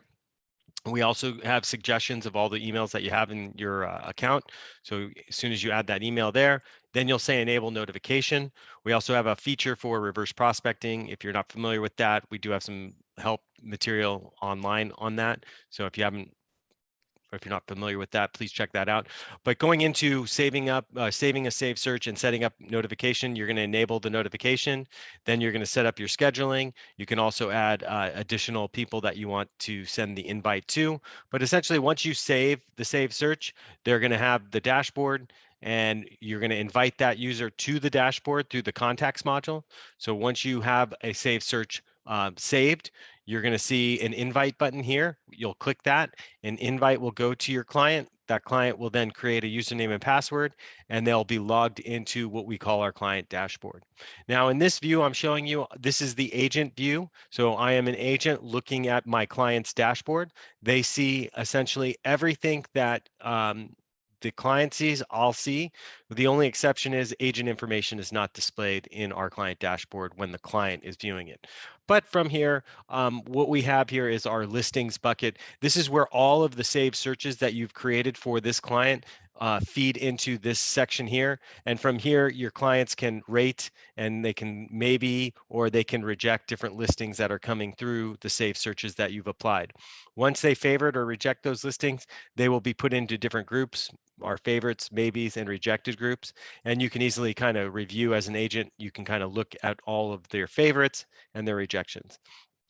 To access the detail report, all you have to do is click on the image here, and that will load up our what we're calling our client detail or our client detail view. Now, of course, this is the agent view. So again, I'm seeing the agent information, but the client will get the client detail. In addition, as an agent, you have access to more reports while your client only has the agent detail short or agent or client detail full, sorry. Okay, so that's kind of where we're at with the listings that get put into the client dashboard. Now, when you share something with a client, that gets sent into our dashboard as well. And this is a really unique feature. This kind of ties into our activity tracker, but anytime that you send anybody, whether they're in a dashboard or not, we are keeping track of your emails that you send to those clients. And a lot of agents have come up to me and said, I've sent out an email to a client, but they lost the email. It went in their spam folder, and now I have to go back into the system and do that search again. So what we did is we made it very easy for you to resend emails that were previously maybe weren't seen by the client, and all you have to do is hit resend, and you can easily resend the email to the client. Now, another good thing in our shared repository here is that when they're bold, that means they haven't viewed the listings in the email. When they're not bold, that means they've viewed those listings. So it's kind of a nice way for you as an agent to keep track of what your client is viewing when it comes to regards to the email. Next up is our notes section. Now, you're able to create notes as an agent. You can create a note on a specific listing, and your client can create a note on a specific listing, and that will all be stored in our notes section here. So you can have a dialogue between your client and agent right from our client dashboard on a specific listing. So it makes it makes it a lot easier for you to discuss specifics about this listing when you're having just that communication on that one listing. Next up is our Save Search. Our Save Search is kind of like what I like to call our mini Save Search management tool. From here, I can view and see all of the criteria that's part of that Save Search. Again, your client won't see all of the criteria. This is only for you to see. And then you can run those reports, you can edit, and you can delete the saved searches from your client dashboard. These give you the counts of how many are new, what is the total. So it kind of gives you, it's like our mini search management kind of tool. Next up is our search feature. So sometimes agents want their clients to search, sometimes they don't. This option, you can control this feature by clicking on the pencil icon. And then from here, you have your dashboard configuration, and you can easily turn search off, and this option won't be available for your clients. So we do allow you to control that. Now, one of the most powerful features that we have in our client dashboard is our most viewed. The most viewed keeps track of all of the listings that your client has viewed, and it gives you the total of how many times they viewed it, what the rating is, if they have had any notes. And then in addition, we also give you a little summary. Now, this summary includes agent remarks and showing remarks when the agent is looking at the client's dashboard, but when the client's looking at them, all they see are just the basic information and the photo. They don't see any agent information. Now, if you're familiar with some of the other systems out there, some of the other systems just keep track of like how many times the client goes to the dashboard. With our system, we keep track of how many times they view that listing, when the last time they viewed that listing. And I think our most viewed tool is a lot better than what you might see out there on some of the other systems that you may be using or if you've used in the past. We also allow you to access your carts right from the client dashboard. So if you have carts for a certain client, you can easily access them here. But this was kind of a nice feature. So you have it all kind of focused around your client. Also, this is also available on the mobile platform. So if you go to your contacts, you'll see that little indicator over here. If you click that, that will take you into our mobile view of what we call our client dashboard. So again, you have access to your contacts. We have access to your client dashboard all through that mobile website that Jonathan was showing you earlier. So if you haven't checked it out, please make sure you add that icon to your home screen and then get hopping on the mobile platform, because it does have quite a lot of features and tools that you have at your disposal while you're in the field or doing different things. All right, now finally, we in the client dashboard keeps track of all of your emails that are sent for eternity. As long as you don't delete the client, all these emails will be stored there. But we also wanted to kind of make it easier for agents. And what we launched earlier this year is what we call our activity tracker, or our client and email text. We also have a widget on the member dashboard. So if you don't see this widget here, make sure you go up to the page options and make sure you have that option checked, client emails and text. This will enable this widget. And what we do here is we show you all of the notifications, the texts and emails that go out from the system. So in the client dashboard, you're just getting all the emails for that client. With the client and email text module, or the widget here, you're getting to see everything that goes out from the MLS that you've sent out or text out from the MLS. Now, once you click view all, you're going to be taken to our main activity tracker display here. And from here, you can see all of your communications. Maybe I just want to see notifications. Maybe I just want to see emails that I've sent out or texts. So again, you have all of this. Now we store this information for 30 days. After 30 days, these emails will be kind of archived, so you won't be able to access them. We also have an additional search feature. So if you want, you can search by the client's name, email address, phone number, save search name or subject. Maybe you want to search by an MLS number. Maybe there's you got to call some MLS number. You'd be able to search by MLS number, and that would tell you every notification, email, or text that had that MLS number associated with it.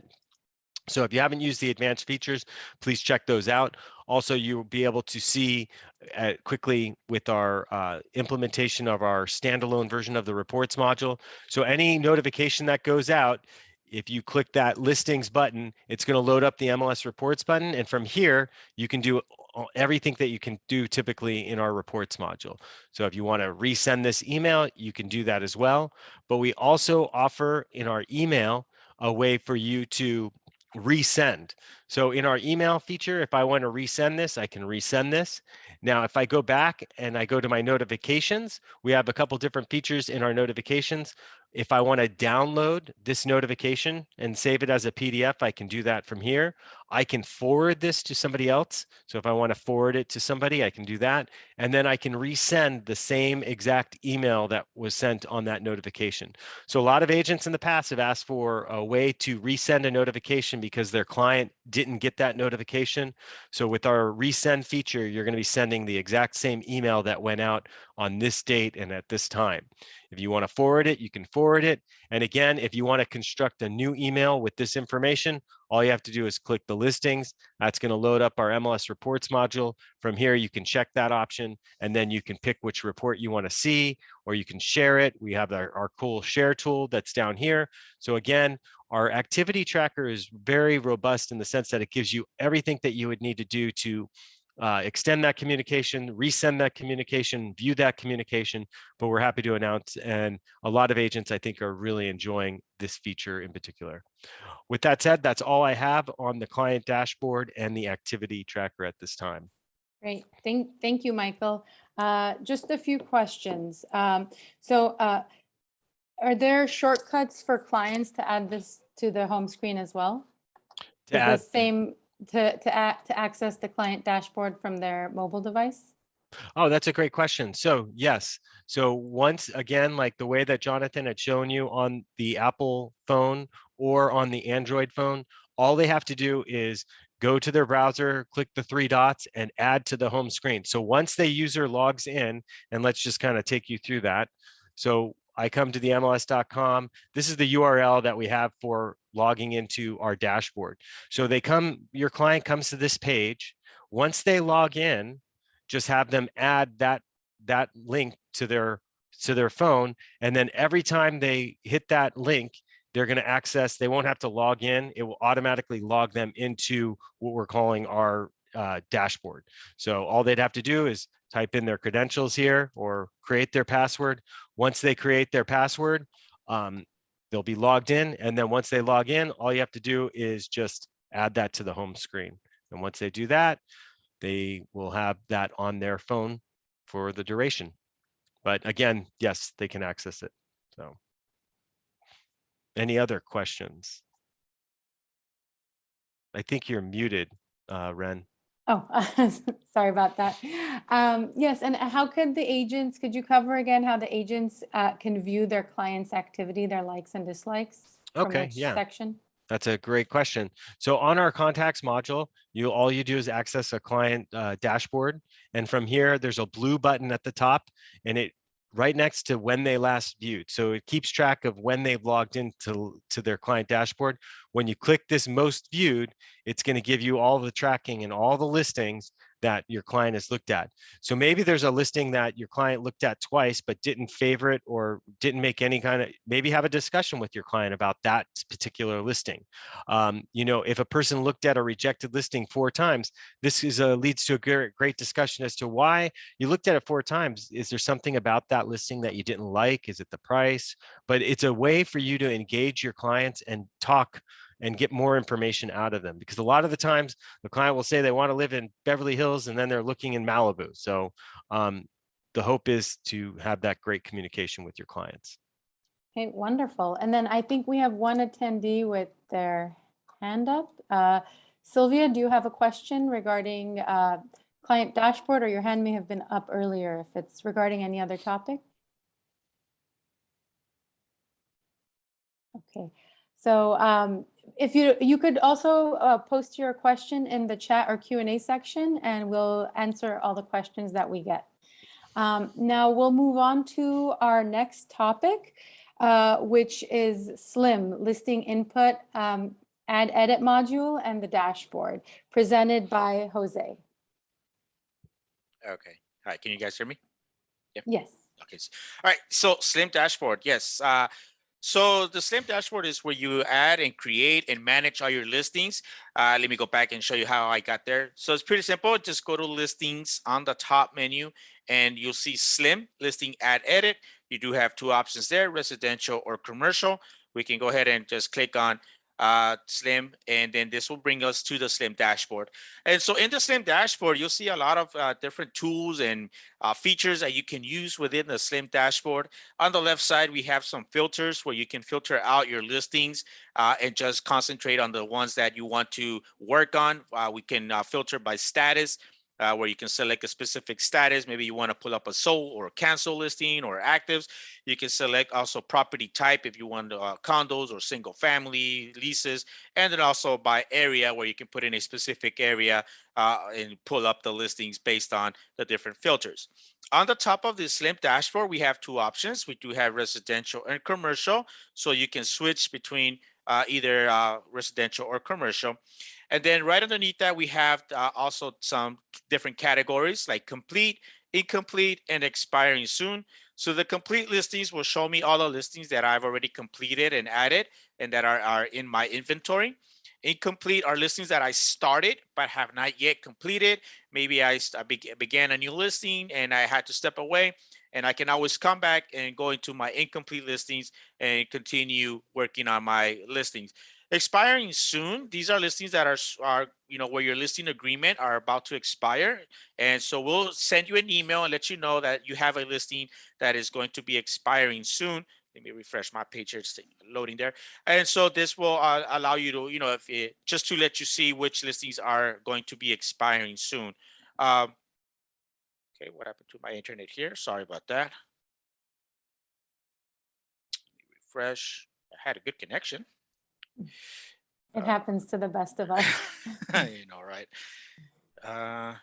Okay. Let's see. Sorry about that. And, let's go back to listing Slim, see if that works.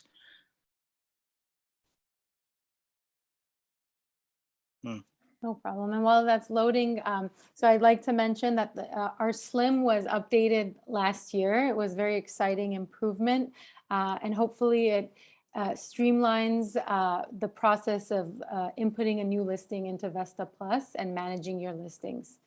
And Jose is going to touch upon some great features to also help with your marketing through the dashboard. Yeah. All right. And while that's loading, it looks like we do have a question. If you could just mention how they could access on mobile the site, whether it's making some minor edits to a listing or whatnot. I think we kind of Yeah. covered mobile earlier, but if you could just mention once again how they access the mobile site.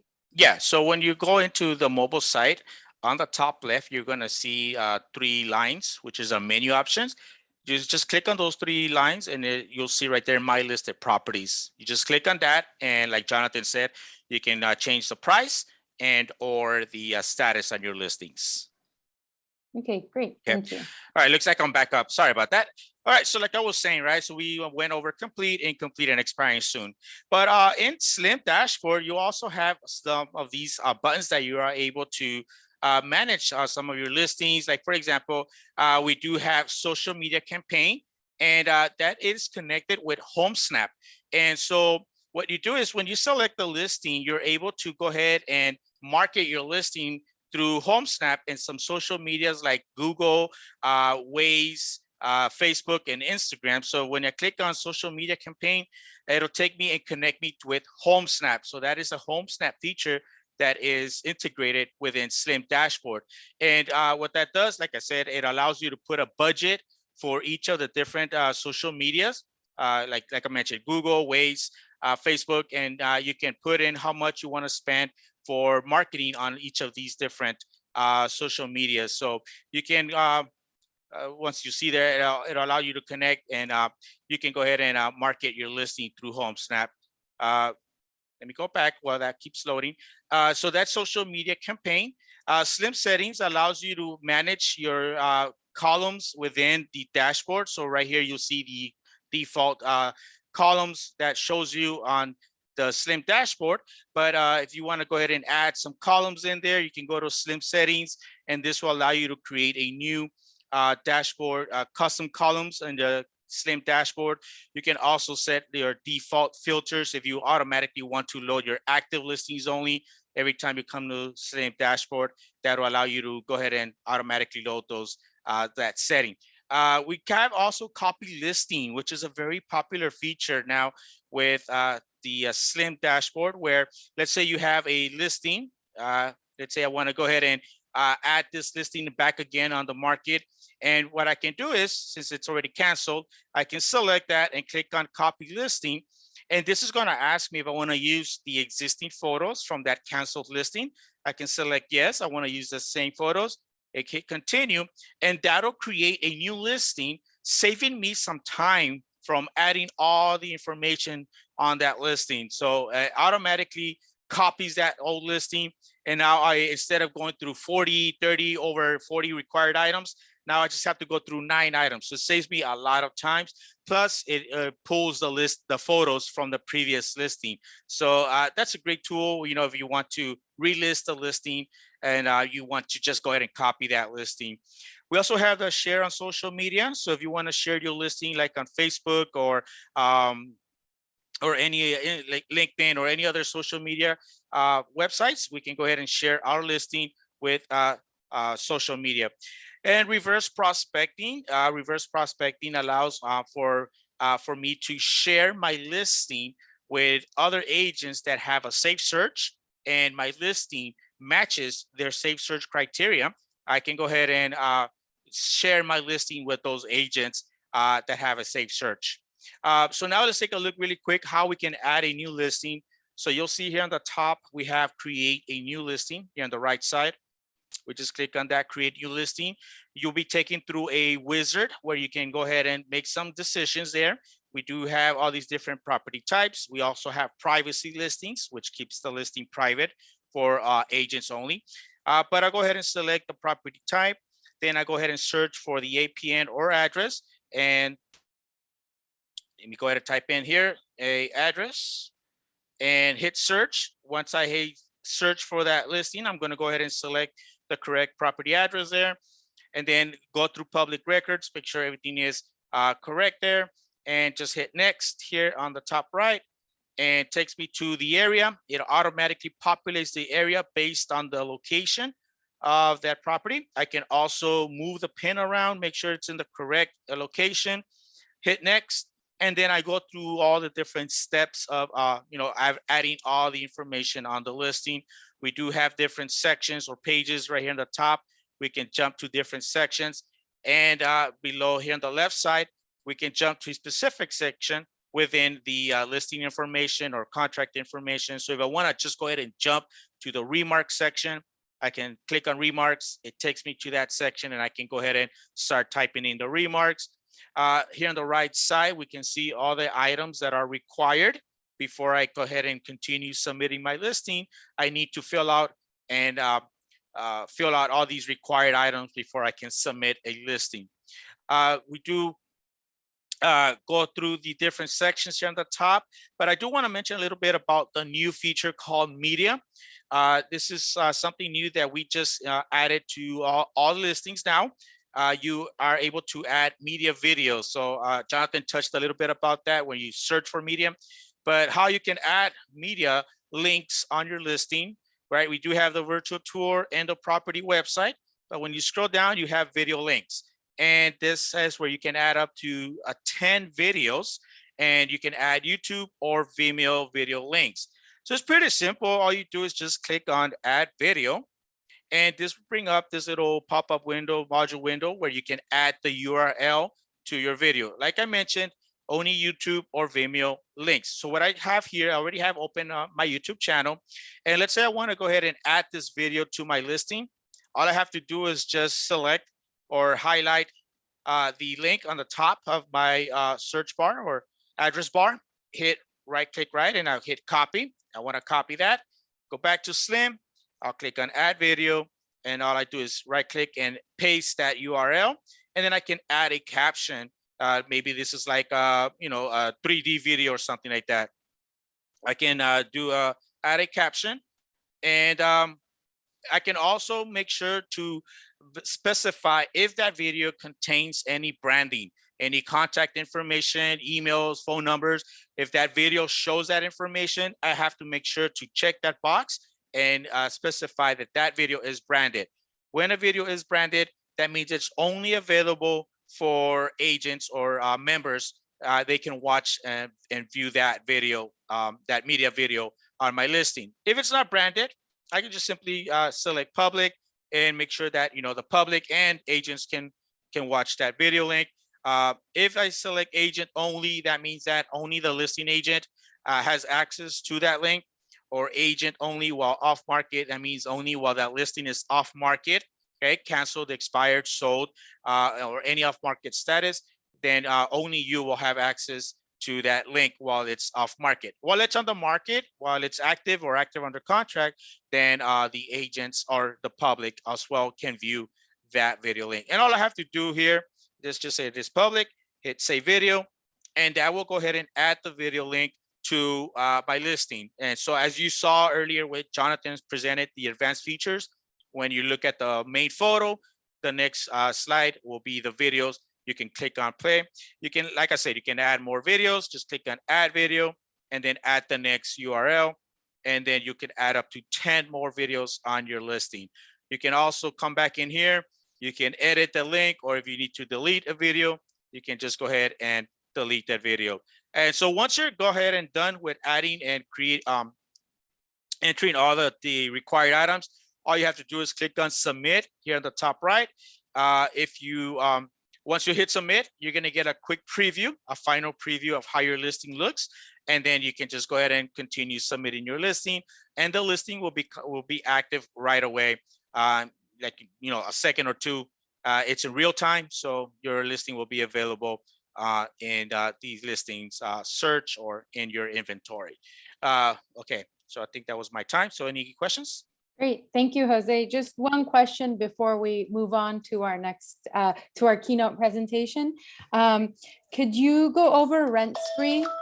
Yes. For if you have a lease listing, what are the benefits of rent spree and how do you select it? And Absolutely. after that question, we'll move on. Thank you. Absolutely, yes, no problem. So rent spree, right? So when you create a lease listing, so rent spree is only available for leases, right? So when you create a lease listing, you do have an option to enable rent spree under lease terms, right? When you get to that section, you'll see right here, rent spree online screening. You can say yes or no.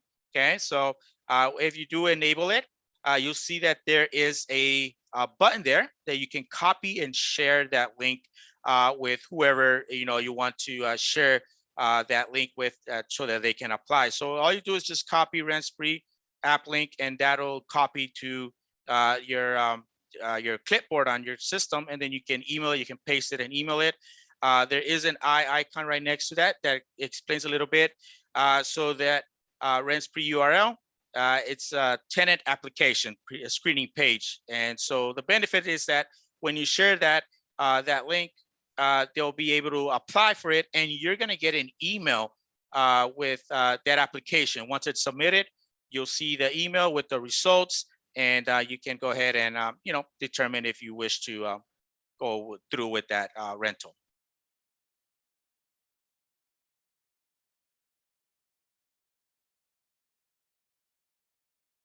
Cool. I think you're muted, Ren. Sorry about that. So now for the moment we've all been waiting for, our keynote presentation by Danielle Hale, the Chief Economist at Realtor.com. A little bit about Danielle. She's responsible for developing and translating real estate trend data into consumer and industry insights.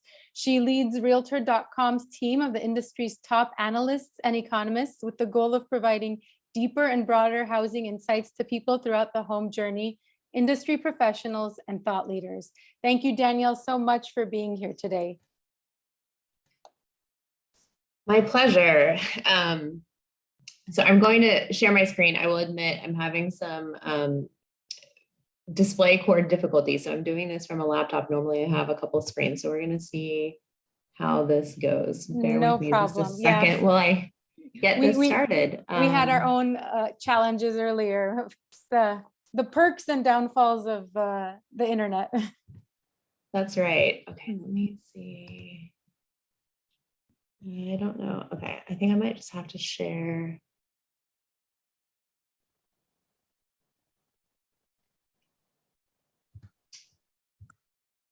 Let's see, and I believe you can't see the whole screen at this point, but let me start from the beginning. And see, can you see the slides now? Yes. Mm-hmm. Big. Yeah, it's full screen. Okay, great. Thank you for bearing with me for that. Of course. So as was mentioned, I'm Danielle Hale. I'm the Chief Economist at Realtor.com. I am joining you from the East Coast today. So it is afternoon for me already, but good morning. I hope you are having a very educational session so far. I'm going to talk a little bit about the national market outlook, and then talk about how some of these trends are displaying or are affecting the market in the Southern California area, generally speaking. And so I hope you'll find this informative. At the end, I'm also going to direct you to a bunch of resources that we have that I think will be really useful tools for you and your business, whether you want to use this content for marketing or to build your own social profile. There's lots of ideas I have for you. So hopefully we'll have some time for that as well. So as I mentioned, national housing forecast and economic situation, a little bit of a focus on housing supply and demand because it's so important to what is happening in the market right now. I'll talk about some local market trends nationwide. So comparing different metro areas across the country and what we're seeing, and then drill down to the Southern California area. So looking at our national market forecast, we do expect to see more economic expansion in 2022. So not quite at the level that we saw in 2021, in the year that we were recovering from a lot of the disruption in 2020, but it's going to be a very solid year of growth is our expectation. The unemployment rate nationwide, we expect to continue to drop as businesses look to hire, and as they really kind of are struggling right now, given how low the unemployment rate is to hire. Inflation, we expect to gradually begin to ease, thanks in part to the economy working through those supply chain kinks that we've experienced so far, and because we expect the Fed to begin to move pretty aggressively to tamp down inflation by raising interest rates. Now, just for context, we've got the recent inflation that we've seen in 2021, what we've expect to see in 2022. As you may know, if you're paying attention to the news, we've seen in recent months inflation about twice that level, and even our projection is twice what we would expect to see in a normal economy. So for many of your buyers and sellers, many of your clients, this is going to be the highest levels of inflation that they've experienced in their lifetime, since we're at 40-year highs. And helping them navigate through that and think through what it means for real estate transactions and for their buying and selling considerations, I think is really important. But we do expect it to begin to work back towards a more normal pace as we get into the later half of 2022.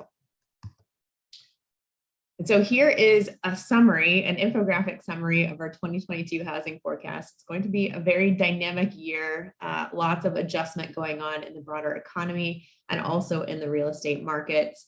The housing market is always challenging for first-time home buyers. It's going to be especially so in 2022 as we expect mortgage rates to rise. They've already risen pretty significantly. We expect home sales to continue to grow despite rising costs and some affordability challenges, thanks to a couple of factors. We think that the workplace flexibility that many Americans have enjoyed during the pandemic is likely to stick around, especially given how tight the labor market is right now and how firms are really trying to compete for workers.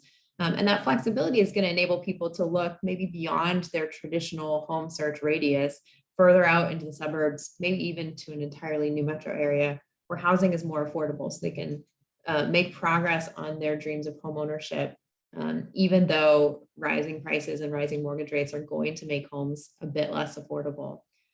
We also, so for that reason, we expect that the suburbs are going to be the place to be, and suburban markets are going to continue to do pretty well in 2022.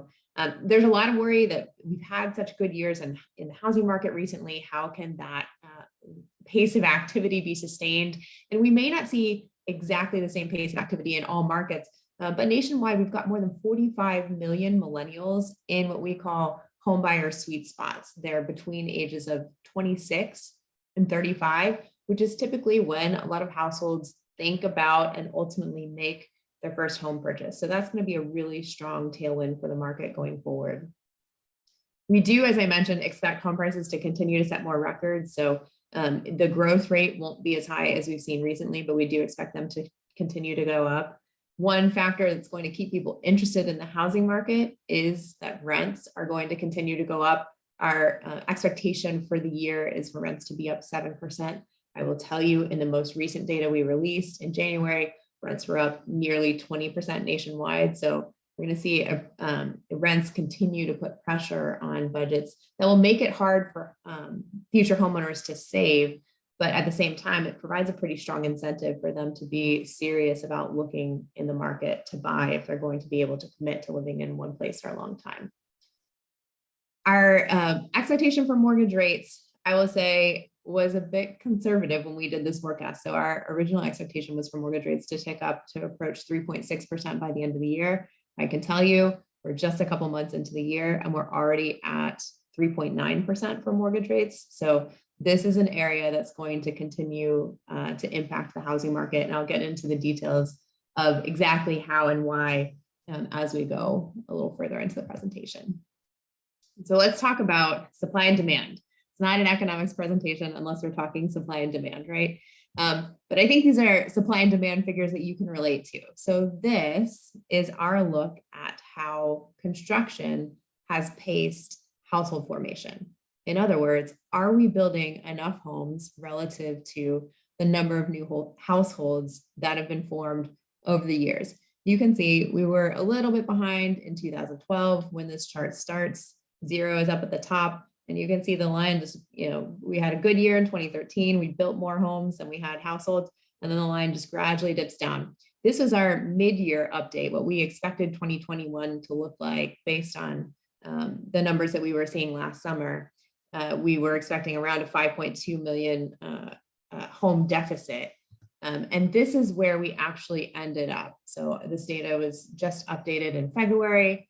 And we're now at a cumulative deficit of 5.8 million homes. That means over the last decade, we've had 5.8 million households formed that we haven't built homes for. So this goes a long way to explaining why the housing market is so tight.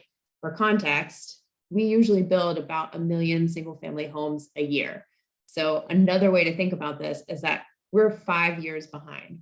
We've got a 5-year deficit that we built up over the last 10 years. So there's a lot of room for builders to work through the shortage and really pick up the pace going forward. On top of that deficit, we've got this, this big wave of millennials that I mentioned, over 45 million of them in these home buying sweet spots. So you can see the millennial generation here in red, so call your attention to them. They have a very big peak that happens late in the generation. And so, the oldest millennials are approaching 40. We've been, seeing the housing markets affected by those millennials for quite some time. But the youngest millennials, and there are more of them, are approaching their 30s. And so they're continuing to make a mark on the housing market. And that's why the shortage of building is being felt so acutely with this mismatch between supply and demand in the housing market. There's just a lot of young people. I'm going to show you another way of looking at the same data. So here I've summed up that 10-year grouping. So individuals who are between the ages of 26, and I realize it says 25 in one spot, 26 and 35. So those key first-time home buying years. And you can see between 2017 all the way out to 2025, got more than 45 million millennials and then some Gen Zers in that prime first-time home buying window. And the heart of that grouping, where we're really seeing the most, is between 2020 and 2022, essentially. So on the right chart, you see that pink highlighted area is around 2022. So we've still got a lot of young people that are at ages where they're making a move, forming their own households, and going from renting to owning. And that's going to be important for the housing market. It's going to continue to exacerbate that shortage that we've seen so far over the last decade. But this is another reason why we expect home sales to continue to grow despite all the challenges in the market. Speaking of challenges, mortgage rates are providing a bit of a challenge for potential home buyers. It seems incredibly odd to say that when mortgage rates are under 4% and talk about how they're a challenge, because if you look in the broad historical context, mortgage rates under 4% are actually quite good. Here, I've graphed mortgage rates all the way back to 2016, which is not really that far. And even in this period of time, a 3.9% mortgage rate is still quite good. So if we were to step back and zoom out even further, you would be able to appreciate that. At the same time, your buyers, especially your first-time buyers, who may not have been paying attention to mortgage rates for that much of their lives, might not have that context. Their context might be more short-term, limited to the last couple of years. And we are at a point now where mortgage rates are at the highest rate that they've been in the last 2 years. So I think if you're working with first-time buyers, helping them understand that broader historical context is going to be really important for helping them think through whether or not it is the right time for them to make that transition into home ownership. And we know that higher mortgage rates mean higher monthly costs. Exactly how much higher? We put some numbers to it just so you can see. I'm using the national median price here instead of a median price that's more suited to Southern California, but you can see as prices have risen early on, mortgage rates fell, and that kept the share of income that people are putting towards housing payments relatively low in the very early part of 2020. In fact, even though prices were up substantially, the share of income people were putting towards payments actually fell. Now prices continue to rise, mortgage rates have stopped falling, they're rising, and we can see housing payments are taking up a growing share of income. And even though incomes are rising, housing payments are still taking up a larger share. And this is particularly tough given that we're seeing prices of all kinds of goods and services rise at the same time. So housing is competing for a larger share of home buyers' budgets at the same time that everything else is trying to take up more room. This is going to be a challenge for the market going forward. So let's look at some of the markets nationwide that we expect to do best in the year ahead. Unfortunately, none of them are in California, but a lot of them are influenced by California because they are areas where we're seeing Californians move to, areas in the Mountain West that are not too far away, that sometimes share similar climates, so that dry, arid, sunny weather. are attracting people in part because of their relative affordability. So areas like Salt Lake City, Boise, Spokane, Washington, if you're looking to establish referral relationships, these are good targets for you as we expect these markets to do well in the year ahead. When we think about markets that are best for first-time home buyers, it's not necessarily the same markets where we expect to see the most growth, because sometimes those markets are highly competitive. But we took a look at the cities and neighborhoods within those markets that would be poised for growth for first-time home buyers. And you do see some repeats here. So Magna, Utah is a little city within the Salt Lake City metro. Kuna, Idaho is not too far from Boise City. And these are areas where, for first-time home buyers that might have a hard time getting in the door, so to speak, in Southern California, might be able to find a bit more success. Listings are a bit more abundant in these other markets. And so they're easier places for first-time home buyers to get the foot in the door, especially if they have that flexibility to relocate. Now let's look at large markets nationwide. So LA, one of the largest cities in the US compared to some of these other 10 largest cities, you'll notice that these markets are not expected by and large to have exceptional sales growth, but price growth is expected to hold up. Many of these markets, LA included, had a best in 15 years sales number for 2021. And because of that, because 2021 was such a huge year, we expect to see sales slip slightly. But what that means is 2022 is going to be the second best year that we've seen in the last 16 years. So by no means are we going to see a major slowdown, but we will see an easing down from the frenzy that we saw in 2021. All right, let's drill down and talk about the Southern California market a little bit more specifically. Let's start with some economic data. So I mentioned nationwide, we've seen unemployment go from record highs to almost back to record lows. In the LA area, I'm looking at LA and Riverside here, we've seen similar improvement, but not quite as complete. So in LA and Riverside, heading into the pandemic, unemployment rates were right around 4%, 4.1 and 4.4% respectively. They surged, much like we saw nationwide, to 15 to 17%. And they've come back down essentially to half of what they were, but we've seen more recovery at the US level. So there's still more room for improvement if we look at the unemployment rates in the LA and Riverside areas. Looking at housing starts, we see a similar phenomenon here like we see nationwide.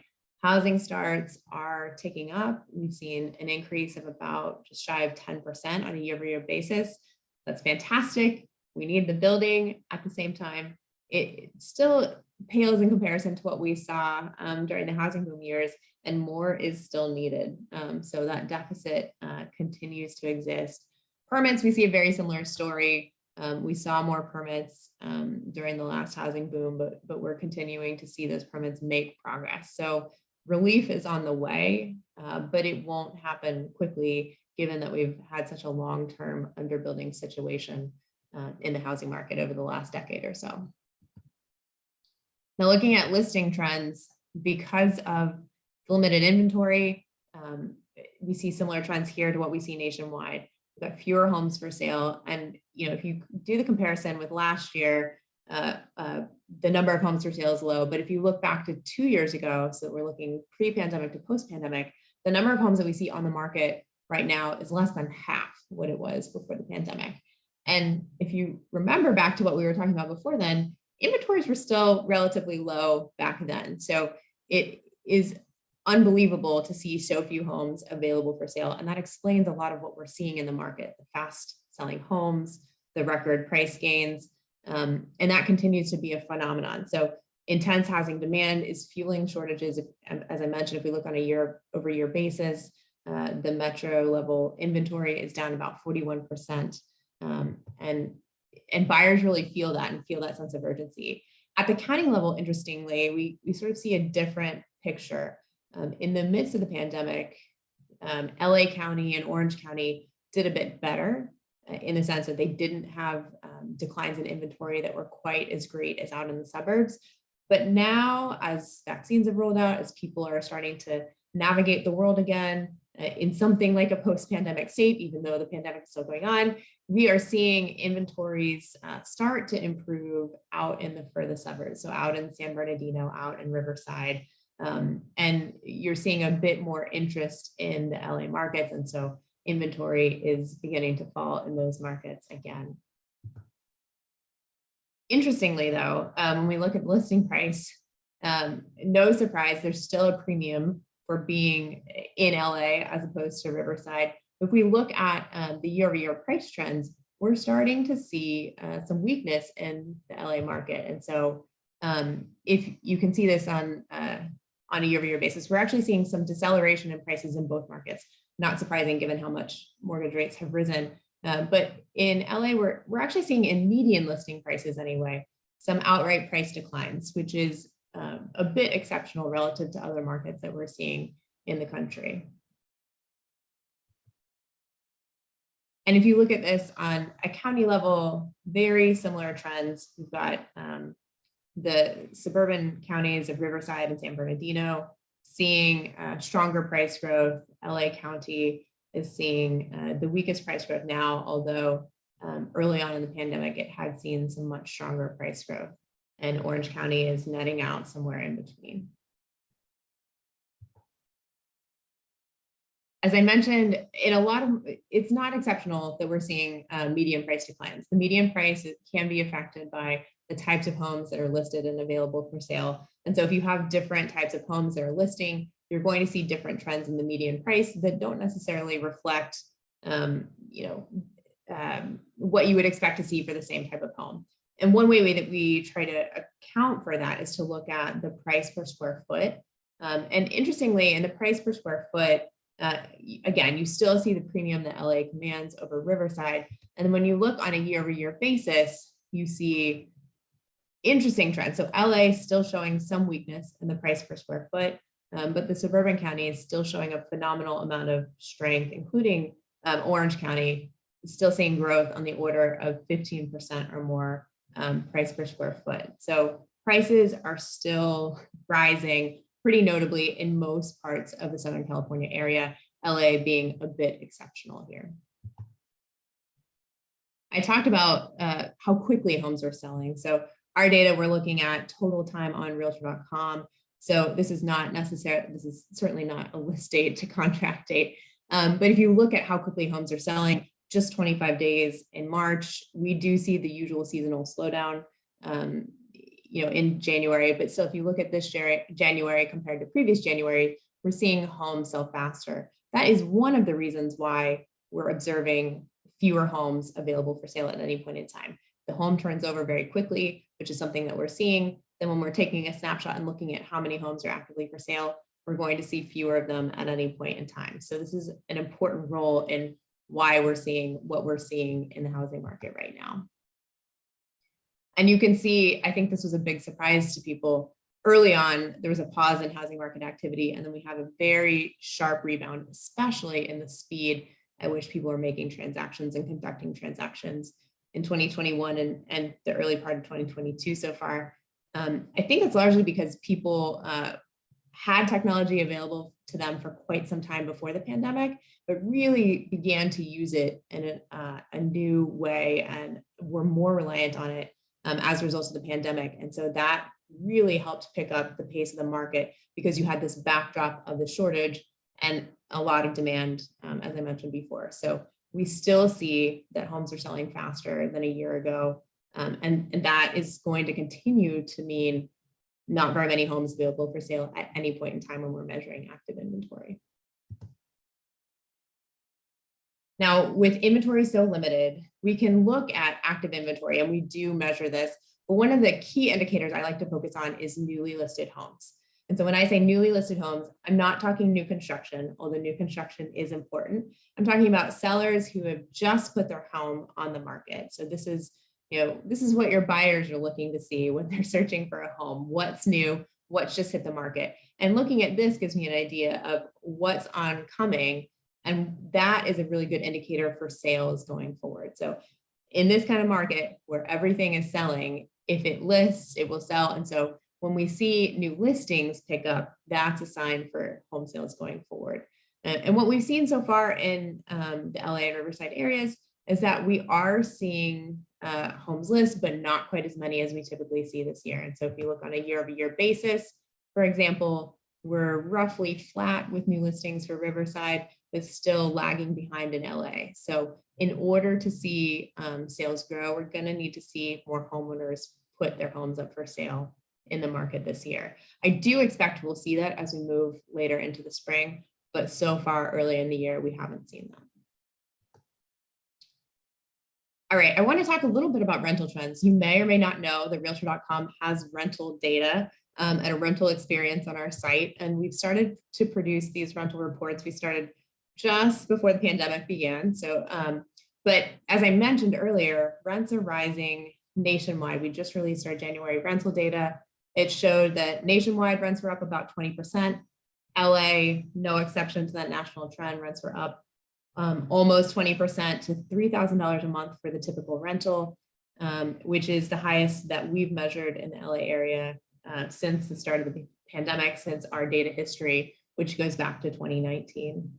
And if you look and break that out by bedroom, so here we're focusing on studios, 1 bedrooms and 2 bedrooms. Not surprisingly, early on in the pandemic, studio bedrooms rents in LA itself saw the greatest weakness, whereas rents in Riverside generally did much better. They're more affordable. People were looking for affordability in the midst of uncertainty. But one thing we see now is that we're experiencing a convergence in the rent growth. And so rents in LA are starting to catch up.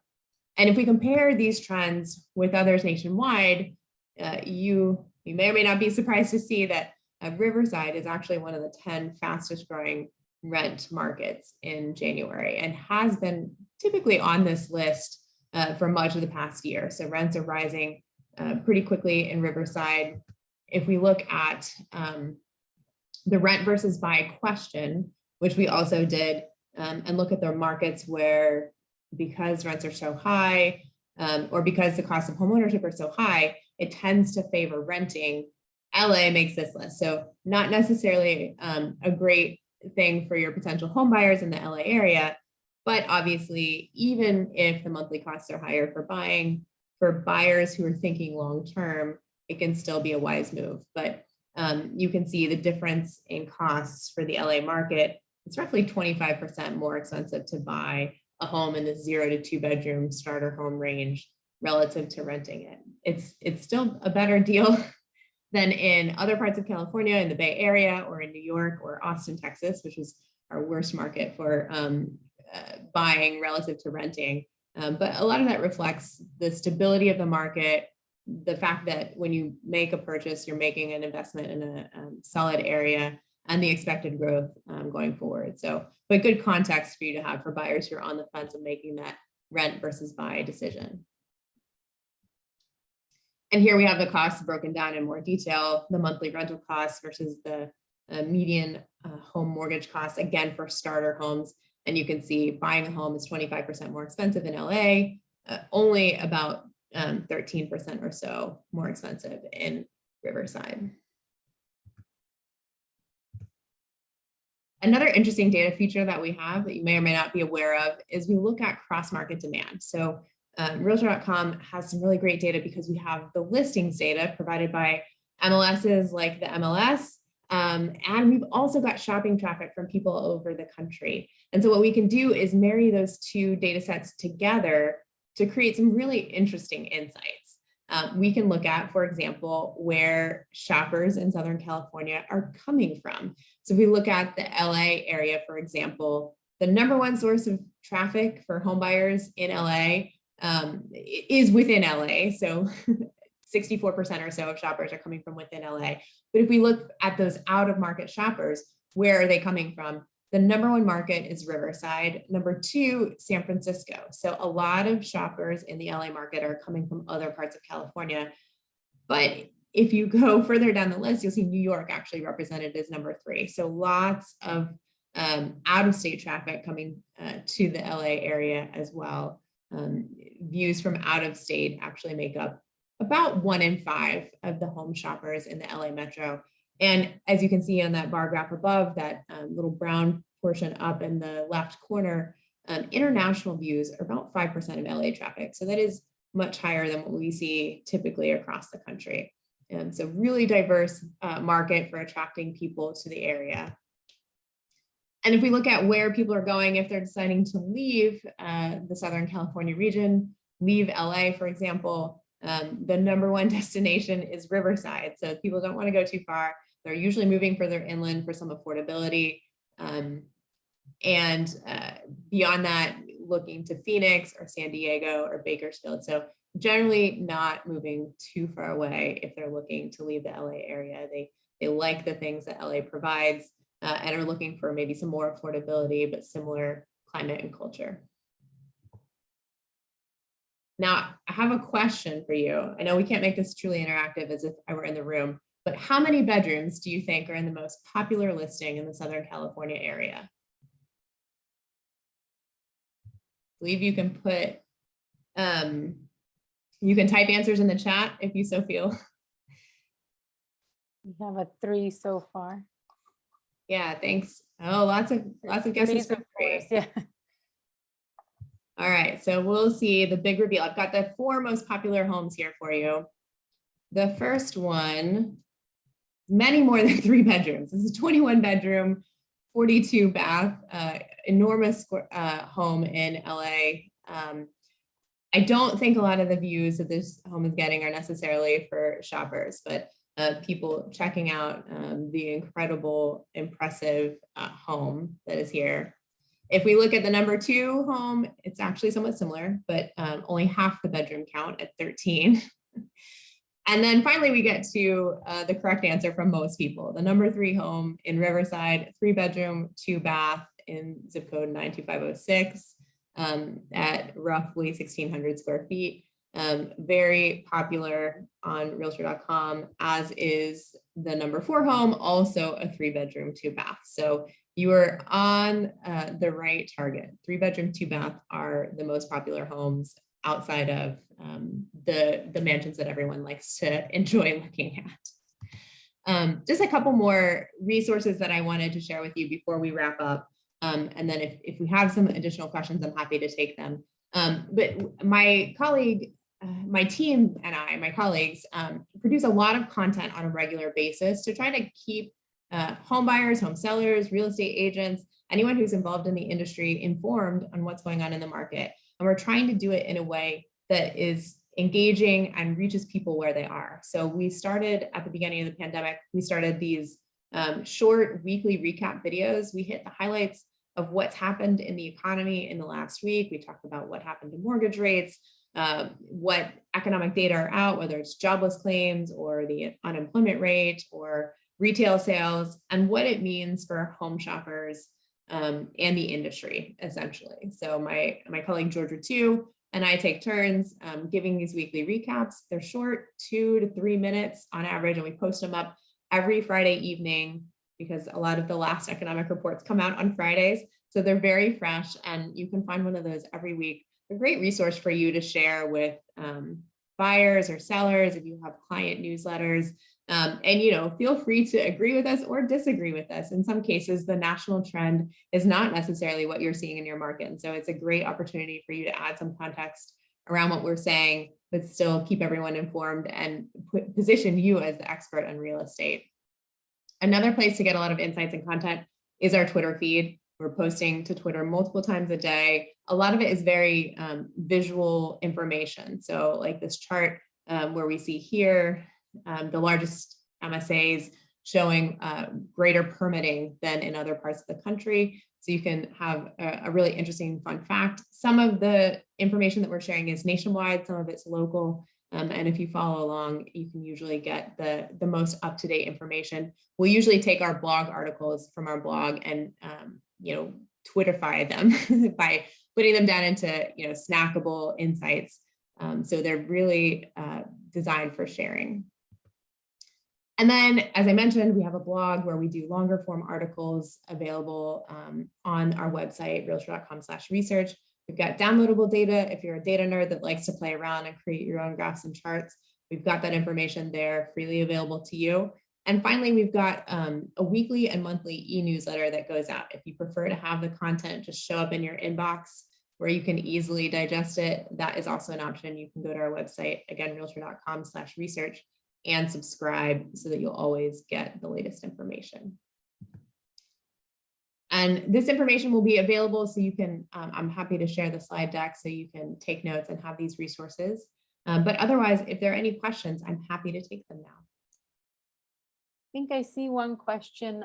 Someone was asking, do you have data showing how many corporations or organizations are buying homes and if that's impacting prices at all? Yeah, we do. So we've taken a look at that nationwide. The trends that you find depend on how exactly you define the corporation. So when we look at identifying investors, we're looking at corporate investors. So those are LLCs or other corporations, not individual mom and pop type landlords. And what we see is that they have been buying a greater share of real estate. And the most recent data in January shows that they are also on track to possibly exceed last year's level in this year. So we do see a greater share of real estate buying. Interestingly, if you look at the government data on homeownership, the homeownership rate is still relatively high. So I know there's been a lot of attention to investor buying, and they certainly are buying a greater share of real estate.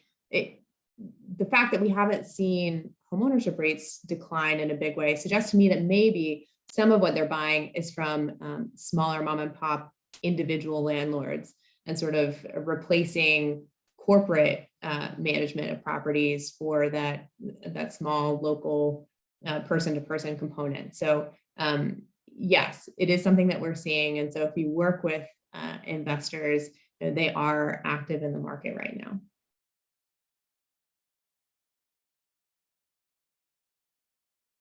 Oh, I'm sorry, I can't hear you. Sorry about that. There's another question about the war in Ukraine.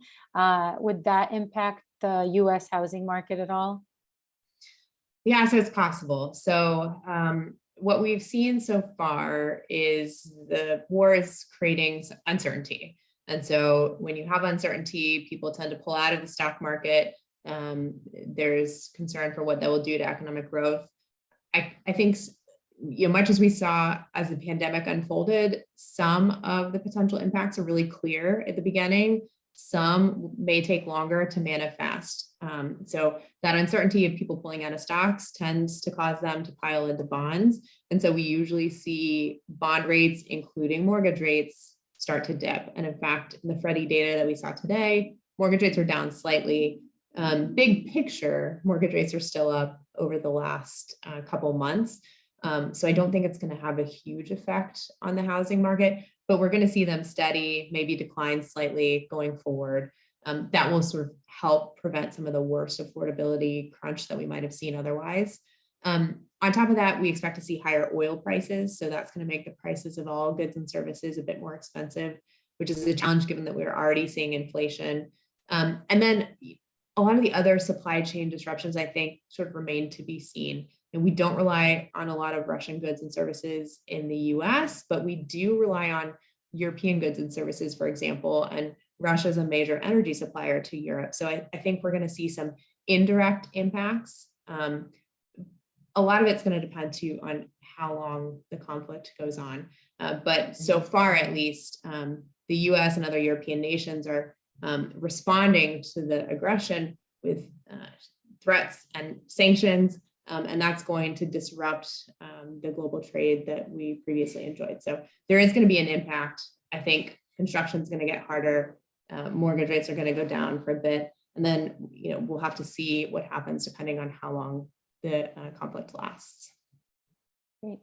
I see one other question regarding rent control. How much of an issue is that in 2022 for the LA market? Oh, that's a good question. So I don't have data on rent control itself. I will say that the rent measures that we are sharing are based on rent apartments and homes that are available for rent on Realtor.com. And so that means it's not a tenant who's holding over or staying in the unit. So these are asking rents, and they tend to rise faster than overall rents because they're not subject to the same rent control issues. So if you looked at overall rents for renters, including those who aren't moving, you would find a different trend. Okay, great. And then I see one last question, and I'm not, maybe Terry, you could elaborate on this. It says any future cast for 2022.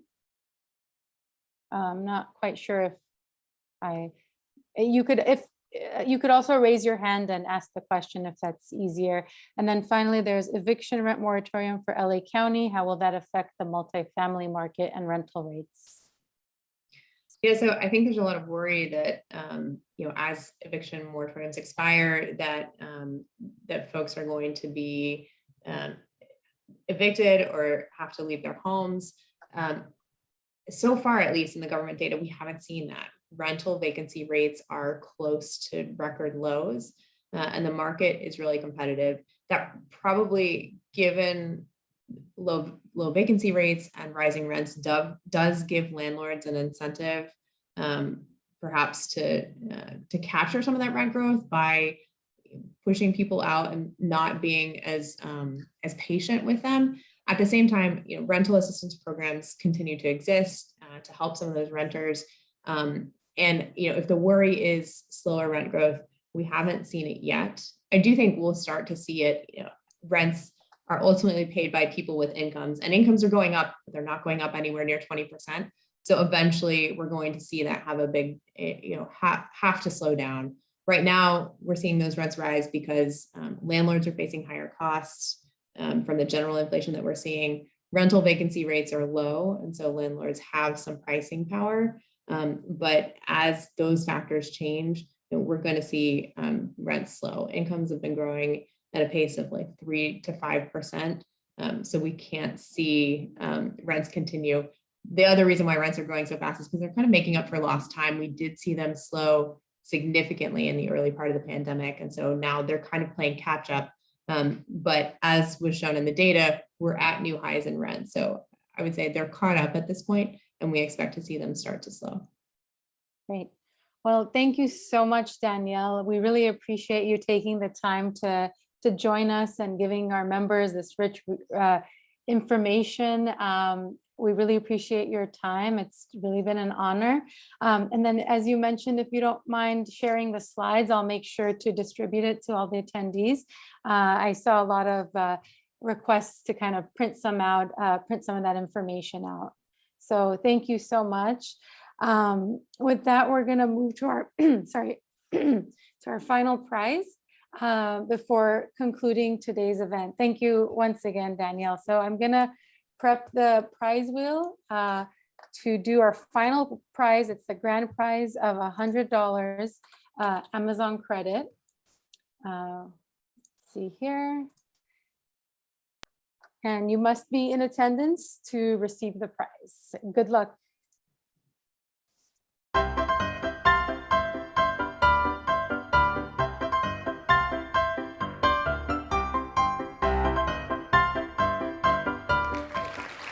Congratulations, Banaz. You've won a $100 Amazon gift card. So that concludes today's event. We just have one final poll. We'd just like to make sure to see that how you would rate today's event.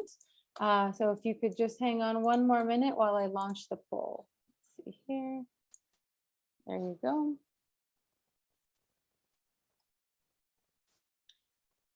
And your feedback is appreciated. Thank you so much, everyone, for joining us today. It was a morning full of fun, prizes, and great information. It was an honor to have Realtor.com Chief Economist Danielle Hale with us.